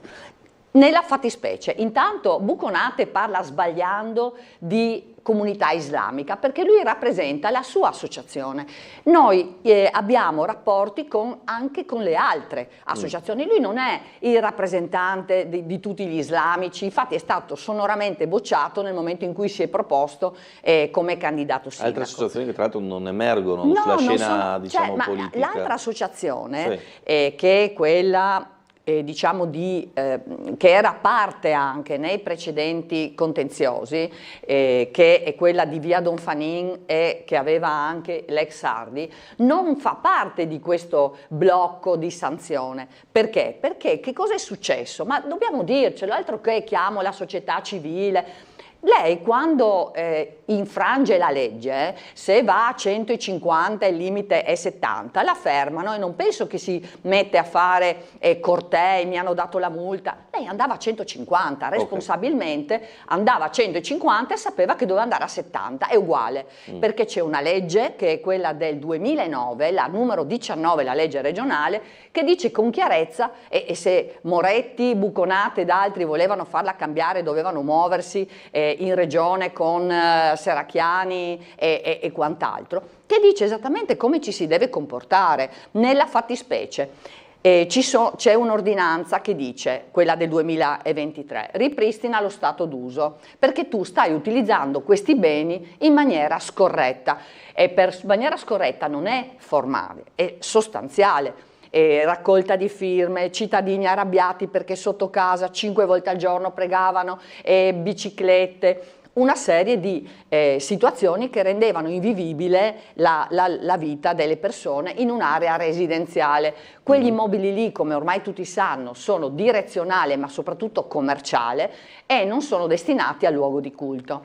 Di conseguenza è accaduto che quell'ordinanza impugnata, ho subito il subibile, perché nessuno lo dice, ma io ho subito il subibile. Il 23 dicembre 2023 8.000 islamici stimolati da quel signore là hanno camminato sotto Natale per Monfalcone dicendo che sono razzista. Io e noi abbiamo un obiettivo che è quello della democrazia, che vuol dire l'applicazione della legge per Stabile, per Cisint, per Conate, per il vecchietto che quando si trova una tettoia gli viene chiesto di dismetterla perché è un abuso edilizio, sulla stessa norma. Quella situazione è generata purtroppo dal fatto che dopo l'ordinanza, le impugnazioni, quel signore là ha perso su tutti i fronti perché il Consiglio di Stato, che è il massimo organo della giustizia amministrativa, si è espresso chiaramente, ha detto il diritto di culto è soggettivo. Quando è collettivo deve soggiacere alla legge. Quegli immobili non sono destinabili a luoghi di preghiera, quindi loro cosa avrebbero dovuto fare? La stessa cosa che ha fatto l'altra associazione, perché l'altra associazione ha rispettato, per quello dico che lui non rappresenta la comunità islamica, perché l'altra associazione ha rispettato la legge e le sentenze e quindi non è andata a pregare all'interno di quegli immobili che il Consiglio di Stato ha confermato che avevo ragione, che non possono essere destinati a luoghi di culto. E quindi soltanto quella associazione lì ha avuto la sanzione. Che sanzione? Allora, quando tu sai e con arroganza infrangi la legge, devi pensare a quali sono le conseguenze. Se io parcheggio dove c'è un divieto di sosta, devo mettere in conto che posso ricevere una multa e dopo non posso lamentarmi o invitare alla rivolta sociale, è molto grave. Perché invitare alla rivolta sociale, perché c'è l'applicazione di una legge, io lo trovo gravissimo. Che il PD oggi sul quotidiano locale sia intervenuto e anche la finta civica di sinistra siano intervenuti dicendo che non si deve far applicare la legge, è una violazione grave, è un affronto grave alla democrazia, perché la legge dice che nel momento in cui tu su un abuso edilizio, come in questo caso, hai violato la norma, e qui hanno violato prima l'ordinanza, poi hanno violato le sentenze del Consiglio di Stato, lo sapevano perché io ho letto le ordinanze, c'è scritto attenzione perché puoi incorrere nelle sanzioni di cui all'articolo 45 della legge 19 del 2009. Cosa succederà? No, allora non lo devi chiedere adesso, a me. Come dire, è stato acquisito. No, allora il procedimento non è il procedimento c'è stata l'ordinanza e ovviamente è stato avviato il procedimento. Mi stupisco di questa modalità anche sempre aggressiva dell'associazione e della parte di sinistra della politica, perché vuol dire avere un'ignoranza di base nelle conseguenze delle scelte che fai. Tu non puoi dire all'amministrazione comunale perché hai applicato la legge, tu devi chiederti perché tu non l'hai applicata e non lamentarti con chi la fa applicare perché c'è un messaggio dietro questa cosa, che è: sei in Italia, rispetta la legge. Questo è il vero messaggio, capisce? Dopodiché, come ho detto recentissimamente all'altra associazione, vi aiutiamo a guardare dove ci sono in un ambito anche più ampio, dove ci sono dei luoghi possibili, perché magari i piani regolatori anche di altre zone, di altri comuni, possono prevedere, perché Monfalcone è over, cioè Monfalcone ha neanche gli spazi più per avere delle zone industriali libere, capisce? Dovessi fare un'altra scuola, io non avrei l'amministrazione comunale, dovessi fare un'altra scuola, non ci sarebbe lo spazio. Quindi noi stiamo cercando di dare una mano, perché il dialogo l'abbiamo sempre messo nell'opportunità, però se il dialogo viene inteso come facciamo quello che vogliamo, e anche se la legge dice delle cose, ma il Corano o la legge islamica si contraddicono e tu scegli in Italia di applicare ciò che dice il Corano e la legge islamica e non applichi la legge italiana, allora noi in questo caso non ci stiamo. Quindi lui non rappresenta la comunità islamica, perché abbiamo rapporti con gli altri che hanno rispettato la legge e stiamo cercando di dare una mano. Secondo, sei in Italia, aiutaci a fare in modo che le donne non girino completamente velate, che le bambine, ne abbiamo salvate altre 2 in 1 settimana e mezza, si sono presentate in comune, una ragazza di 25 anni e una donna di 36. Aiutaci a fare in modo che non si giri completamente velati, che la radicalizzazione non si esplichi in questo modo. Perché abbiamo salvate intende che insomma, hanno chiesto aiuto e sono scappate da casa? Sì, sì, è frequente purtroppo. Allora chi lo vive, chi lo sa, cerca di portare avanti 2 tipi di discorsi. Uno, la salvaguardia di queste donne, di queste ragazze che sono sottomesse. 2, la salvaguardia dei valori della nostra Costituzione. Io ci tengo, io mi sento italiana, io ci tengo a far sì che il nostro popolo abbia un futuro, e quindi perché abbia un futuro noi non possiamo accettare la sottomissione di chi dice la rivolta sociale se si applica la legge. E queste capisce? ragazze poi vengono prese in carico da un centro di accoglienza? Dai servizi sociali. Le dirò che spesso addirittura, come il caso di questa giovane donna con 2 figli a 25 anni che non sapeva una parola di italiano, lei mi traduceva quello che voleva dirmi con il cellulare, ecco. Io l'ho invitata a stare con noi, l'ho invitata, le ho detto: guarda, se torni a casa tua, è dal 2023 che sta ragazza è picchiata, e lei vuole tornare a casa perché ha un concetto di accettazione che è sconvolgente. È arrivata tutta velata, le abbiamo detto in comune non si può entrare completamente velati, lei ha tolto tutto ed è entrata a volto scoperto, una bellissima ragazza, picchiata però, capisce? Allora questi aspetti, altro che rivolta sociale, applica la legge, aiutaci a dar dignità alla donna, aiutaci a far rispettare quello che c'è scritto nella Costituzione, perché c'è un gap. La Costituzione dice, all'articolo 8, dice, perché a volte si dice applicala in toto la Costituzione. L'articolo 8 dice che ci deve essere un'intesa tra lo Stato e le religioni. Come mai l'unica religione che non ha l'intesa e non a causa dello Stato italiano, le posso assicurare, è quella islamica? Perché ci sono alcuni principi, come quelli che vengono sostenuti da questi personaggi, che sono contrari all'ordinamento giuridico italiano. Finché non saremo convinti che qua non c'è niente di contro nessuno, ma che bisogna cercare di mantenere una legalità diffusa, non ne usciremo mica. Allora, c'è una telefonata, la sentiamo. Pronto, buongiorno. Buongiorno. Ci volevo chiedere una cosa. Alle elezioni c'è stato il partito musulmano. Volevo sapere se il primo caso qui o c'è già in Italia. A parte che il signor Aghes ha preso pochi voti, era contentissimo perché in teoria ha aperto una breccia. Poi un'altra cosa devo dire, io sono andato a Dubai, sono andato nella moschea, diciamo la più grande che ci sia, però quello che a vederla, quello che è successo a Treviglio, portare i bambini, non so, metterli supini nella moschea a pregare, cioè secondo me è una cosa oscena, vergognosa. Cioè, io non ho mai visto bambini musulmani che vengono in cattedrale a pregare. Mi sembra una cosa fuori di testa. E te volevo dire, tornando alle elezioni, se questi qua, visto che aumentano di popolazione, fra 20-30 anni, secondo me, come andranno loro i comuni, non so, probabilmente forse anche a livello d'Italia. Ecco, queste due cose se mi dà una risposta. Grazie. Grazie per il suo intervento. Posso? Prego. Allora, la prima questione, come diceva giustamente questo signore, è un'altra dimostrazione della sottomissione incredibile. Bambini di 4-5 anni, si riferiva al caso di Susegana, vicino Treviso, allucinante, una scuola materna cattolica che ha portato, finché uno visita, ma che ha portato dei bambini che, io sono mamma, bene o male, diciamo, so che livello anche di capacità critica hanno i bambini di 4-5 anni. Le maestre si sono velate e i bambini inginocchiati verso la Mecca pregavano Allah. Io lo trovo inconcepibile, perché non è questa l'integrazione. L'integrazione è quando tu arrivi in un paese e dici: ah, che bello, sono arrivato qua, mantengo le mie tradizioni, ma io vivo secondo anche i criteri e le scelte, i valori di un paese. Quindi questa è da condannare.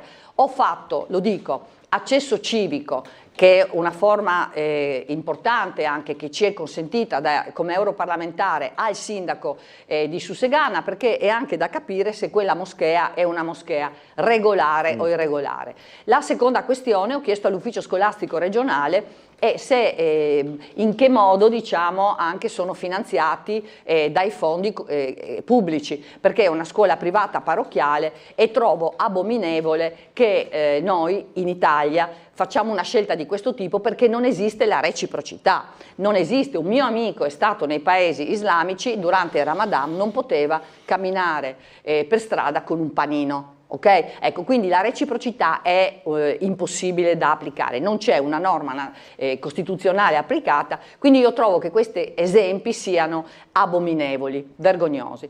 La seconda questione, la lista islamica è stata una lista islamica, perché io ho nel mio cellulare la fotografia del primo contatto che Buconate ha avuto quando ha comunicato l'elenco dei candidati, e c'era scritto Italia plurale, quella del parlamentare Sumaoro, e c'era scritto lista islamica, tant'è vero che esistevano solamente persone appartenenti a quella religione. Io trovo che abbiano perso, non che abbiano vinto, trovo che abbiano perso, perché credo che l'obiettivo era quello di entrare in consiglio comunale e quindi di avere una voce ufficiale nelle istituzioni. Quindi hanno perso. I cittadini non hanno fiducia di persone che non rispettano la legge, e l'hanno dimostrato, come il signor Buconate prima ha raccontato. Certo, è l'ennesima dimostrazione di quello che non funziona, perché l'integrazione non è quella lì. L'integrazione non è faccio una lista islamica, l'integrazione è cerco di portare avanti dei ragionamenti che siano per la comunità tutta, non solo per la comunità islamica, perché non l'hanno messo nel loro programma, ma nelle vie brevi hanno detto quello che era l'obiettivo: il cimitero islamico, riuscire a modificare i piani regolatori per poter avere luoghi di culto e poter portare avanti quelle, tra virgolette, tradizioni che sono tra l'altro anche in contrasto con il nostro paese. Guardi, non è una missione ed è una vicenda questa, siccome noi siamo quello che succederà, Monfalcone è quello che succederà negli anni o che sta già succedendo in altre realtà, solamente lo raccontiamo e cerchiamo di affrontarlo, non è così, bisogna essere un po', bisogna capire quanta urgenza c'è oggi nel rendersi conto del problema grave che abbiamo in Italia e in Europa. Ci fermiamo un istante per la pubblicità, torniamo tra poco anche con le vostre chiamate.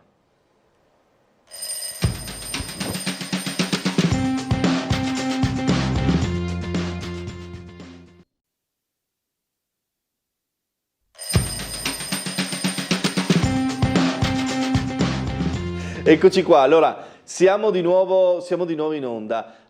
Allora, mi scuso con la regia che ho anche ritardato uno stacco pubblicitario, volevo chiedere a Anna Maria Cisin, che ricordiamo insomma il sindaco Re Fasan, però c'è stato questo caso politico con la giunta, no? Il caso Volante, è stato nominato l'assessore Caligaris, che comunque diciamo così ha dei profili anche tecnici rispetto all'aspetto sociosanitario molto importanti, non è stato nominato assessore Volante, che invece era diciamo così, il candidato di Forza Italia che aveva preso più voti alle recenti elezioni, e Forza Italia, dopo una vicenda che ha comportato anche delle dimissioni respinte dell'assessore, si è collocata all'opposizione in Consiglio Comunale. Cosa pensa? È uno strappo che si potrà ricomporre in futuro? No? Allora, intanto ringrazio tutti i cittadini che ci hanno votato e siamo di nuovo con il premio di maggioranza. Diciamo, a Monfalcone io avevo vinto col 73,3, questa volta tra l'altro con un sacco di preferenze siamo di nuovo in vetta. La Lega ha fatto il 31%, la mia civica Cisin per Monfalcone Fasan Sindaco il 24%, e hanno collaborato bene sicuramente anche Fratelli d'Italia, che ha fatto un risultato buono, Forza Italia che era scesa al 5,67. Però a prescindere, diciamo, noi siamo molto chiari, siamo stati tutti molto chiari su quello che era il percorso. Il percorso era il seguente: prima di tutto programma, quindi la condivisione del programma. Chi ha partecipato, e io sono una che fa politica per dar servizi ai cittadini, non per occupare sedie, e chi ha partecipato sapeva quella che era la rotta, no? Noi l'abbiamo, la continuità. Fasan l'ha sempre detto, è stato assessore mio per 8 anni e mezzo, 9 diciamo, noi abbiamo sempre detto vogliamo portare avanti Monfalcone nella diversificazione produttiva, nella lotta alla radicalizzazione, nella valorizzazione scolastica, nella cultura. Secondo elemento, la giunta, io ho rinunciato a far parte della giunta, per quello sono consigliere delegato. La giunta è composta da assessori, gli assessori sono incarichi fiduciari, cioè io ho fatto il sindaco tanti anni e do la delega a te perché mi fido e voglio che tu porti avanti delle cose. Non è che ci sia una modalità diversa nella nomina degli assessori, sono incarichi fiduciari. Che cosa conta? Conta anche l'accordo che la politica ha fatto precedentemente. Che accordo ha fatto la politica? Io qui ho il messaggio del mio segretario regionale Marco Dreosto del 15 gennaio che mi dice: guarda Anna, l'importante è che numero 1 il sindaco è della Lega, il secondo partito che arriverà avrà il vice sindaco o 2 assessori, il terzo partito avrà un assessore. Noi abbiamo sempre sottolineato, io l'ho fatto da sindaco, ma Luca Fasan l'ha fatto con chiarezza subito, la scelta di chi, ovviamente, proprio perché c'è un bisogno di contemperare risultati da portare avanti. Il treno non è un treno che parte, è un treno in corsa a Monfalcone, per cui bisogna avere persone che si occupano e sanno che cosa serve in quella materia in particolare. C'è il discorso di legge delle pari opportunità uomo-donna. Io esco, quindi c'è una donna di meno in giunta. Tutto questo premesso, che cosa è successo? Semplicemente quello che succede in qualsiasi giunta regionale e comunale, ovvero lo zoccolo duro è rappresentato da persone che conoscono molto bene già i temi e hanno fatto bene in questi anni, altrimenti i cittadini non ci avrebbero premiato così tanto in una città che fino al 2016 era di sinistra, no? Ecco, quindi zoccolo duro, Venni che sa gestire molto bene alcuni temi, alcune persone che già sono molto esperte, valutando anche i risultati, no? Perché anche questo è importante. Nella fattispecie nessuno ce l'ha con Forza Italia, ma stiamo scherzando, cioè non esiste proprio un rapporto negativo di alcun tipo per quanto mi riguarda, né di partito e neanche soggettivo, almeno io non ce l'ho mai con le persone, ma questo non significa non privilegiare l'obiettivo finale, cioè dare le cose migliori possibili ai cittadini che rappresentiamo, perché questo tutti dovremmo fare. E allora, come fai a non mettere in giunta una Marta Caligaris, visto che non c'è più l'assessore Vita che seguiva tutta la parte di integrazione sociosanitaria, assistenza e sanità, da tecnico? Dobbiamo parlare delle cose. Una scelta tecnica. È stata da parte di Fasan una scelta molto buona, secondo il mio punto di vista, tecnica, è orientata a fare il meglio per un ambito. Noi siamo capoambito a Monfalcone, vuol dire che gestiamo per tutto il Basso Isontino l'ambito socioassistenziale. Chi meglio di una persona che quello fa nelle sue ore di lavoro, perché la Marta Caligaris si occupa nella sanità di questo tipo di attività, e adesso è entrata, dovrebbe essere un orgoglio per me, per Forza Italia, dire abbiamo il meglio e noi siamo, tra virgolette, il meglio nella giunta di Monfalcone con questa persona che darà dei risultati. Questo è il concetto. Chiaro. Noi che amministriamo da anni facciamo un passo indietro rispetto alle questioni squisitamente politiche, perché questi sono incarichi fiduciari. Quindi so che Fasan nelle interlocuzioni aveva detto manda 3 curricula di donne, perché è importante avere chi amministra, che sa le cose che fa, perché se no che risposte diamo ai cittadini? Questo è il tema. Sentiamo la telefonata, poi dovremo andare anche in pubblicità. Pronto? Pronto, sono Franco Lega Durino. Buongiorno loro signori, buongiorno ai triestini, ai Monfalconesi, ti aiuto io. Monfalconesi, 66% e anche ai friulani.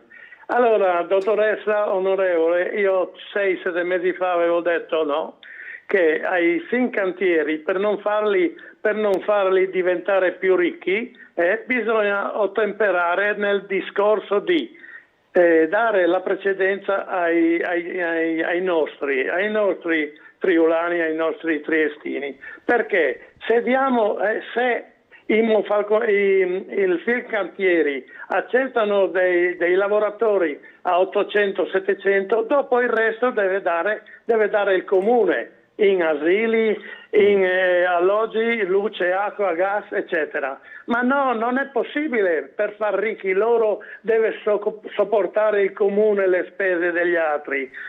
Non si può questo. Allora, prima di assumere gli operai, dovrebbero interpellare il comune, se è possibile che questi operai riescano a riescano a mantenersi la famiglia, altrimenti non è possibile che noi paghiamo.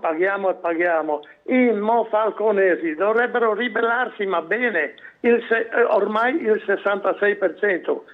Allora, grazie Franco, mi scuso con la Cisinda, andiamo in pubblicità e rispondiamo subito dopo, altrimenti grazie. non ce la facciamo. Ha toccato un tema veramente bello. Un istante di pubblicità.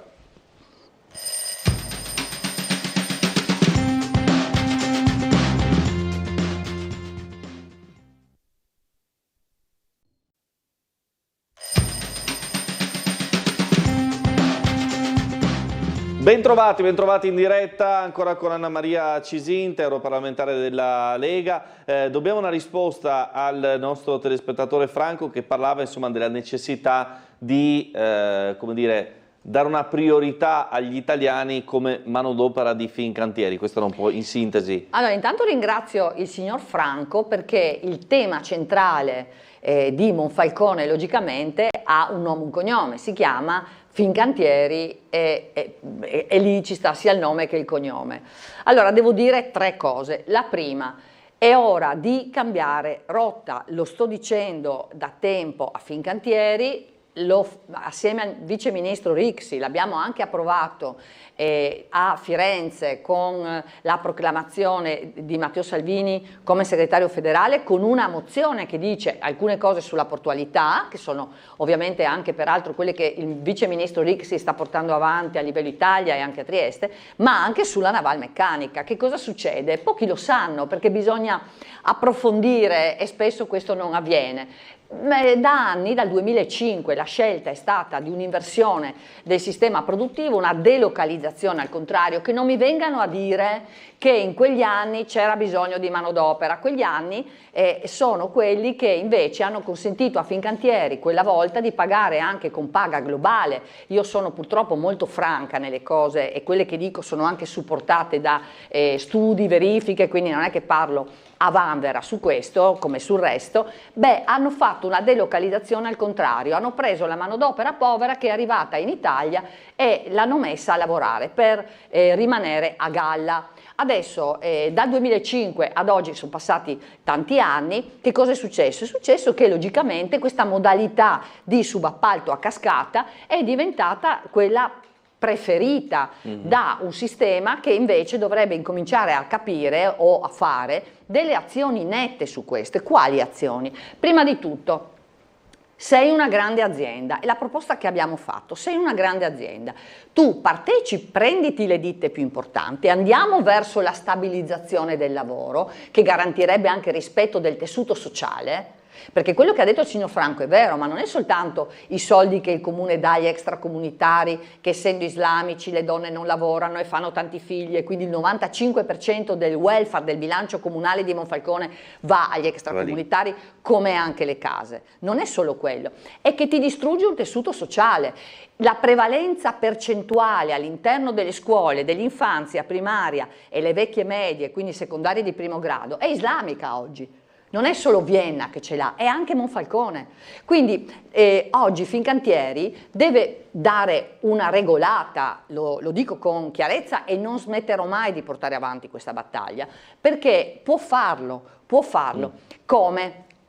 La proposta è: prendi le tue migliori ditte, ragioniamo sulla saldatura, bene, partecipa in maniera minoritaria, crea un consorzio, come hai fatto già per altre cose, e stabilizza il lavoro in modo che non arrivino continuamente bengalesi, altri islamici, perché bisogna dirselo con chiarezza. Il personale arrivato ti genera un problema enorme in Italia se è islamico integralista.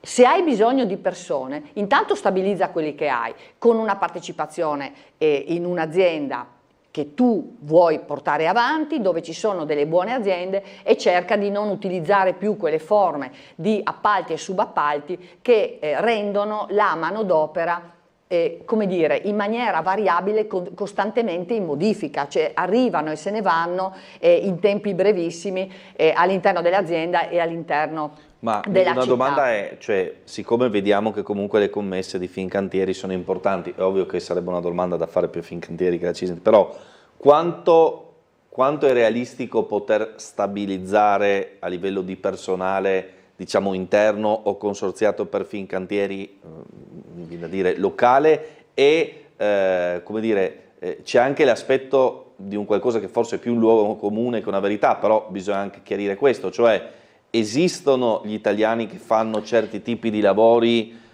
usuranti, pesanti all'interno di quelle situazioni delle navi, nei tubi, a saldare, perché poi dopo il mio papà era saldatore, però mio papà veniva a casa, era anche un'altra epoca, no?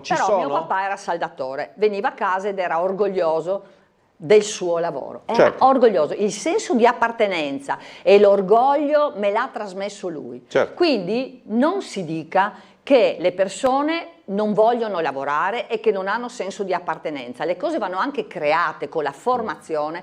Giustamente lei ha citato le commesse, ma vogliamo dire che adesso con quelle commesse miliardarie tu devi trovare un modello diverso da quello che stai utilizzando perché sei una società anche pubblica, o no? Diciamo che il fatto che tu sia una società pubblica e l'amministratore delegato è anche nominato probabilmente da Giorgia Meloni direttamente, ti dà anche una responsabilità sociale che io non vedo che stai applicando. Lo dico con chiarezza, non la stai applicando, perché non è possibile che quando qualcuno esce dal cantiere dove io vivo e quindi vedo ogni giorno quello che succede, ci sia il disinteresse di quello che sta accadendo. Allora non è più possibile né che non si applichi la responsabilità sociale d'impresa, non è più possibile che non si valuti un percorso di formazione, di tecnologia, ma non per 5 saldatori, perché 5 macchine. No, è necessario ragionare sul valore delle persone, sul valore del lavoro, la formazione è necessaria, hai le commesse, crea un modello, quello che dicevo non è sbagliato a mio avviso, un modello in cui tu partecipi, un consorzio dove sei minoritario, ci metti dentro le migliori aziende, stabilizzi i lavoratori, perché alla sua domanda, ma ci sono i lavoratori che, le dico... Cioè, a fare quel tipo di lavori usuranti, la saldatura, immagino sicuramente non al prezzo della manodopera locale, cioè diciamoci 700 che è un discorso questo è abbastanza evidente, no? Anche soprattutto, no? Perché due cose le voglio dire. La prima, come mai oggi in Friuli Venezia Giulia ancora parliamo di ANASPI, parliamo di aziende che sono in crisi? Perché non andiamo a fare formazione e la regione è sempre stata disponibile, perché io ho parlato numerose volte con l'assessore Rosolén che ha fatto il possibile su questo, d'accordo? Allora, se noi però davanti a quello che ha tentato di fare la Regione, anche con una formazione per la saldatura che sembrava che dovessero entrare in una sala operatoria a intervenire sulle coronarie, no? Per la precisione, però dopo non diamo risposte in termini di assunzioni, è tutto perso. E la seconda questione, tutti quelli che oggi italiani o persone che già vivono il territorio sono a casa e hanno la NASPI, sono in aziende in difficoltà, perché non creiamo un sistema, perché Fincantieri non crea un sistema per utilizzare quelle professionalità? Chiaro. Capisci? Allora non è vero che mancano le persone, è vero che vogliamo pagarle meno, perché le dico ancora una cosa e concludo questo ragionamento. Se per fare questo cellulare io dico che ci vogliono 100 ore e pago 30 euro all'ora le 100 ore, ma poi la verità è che il cellulare ha bisogno di 200 ore, quei 30 euro all'ora diventano 15 e se l'appalto diventa un subappalto e ancora un subappalto, il quarto subappalto, il lavoratore che è figlio del quarto subappalto prende 5, 7 euro, 10 euro all'ora. Capisce che non si può andare avanti così. Allora la proposta che noi abbiamo fatto anche come Lega, perché questa è una mozione approvata al Consiglio federale che quindi dà la rotta per il partito che è anche un partito di governo, è quello che le sto dicendo, e l'impatto non può essere dimenticato da un'azienda pubblica che non, e ha ragione il signor Franco, che non condivide con il territorio, perché non è che ci chiama, che viene interpellato il comune, scusa, ma hai altre case, hai scuole,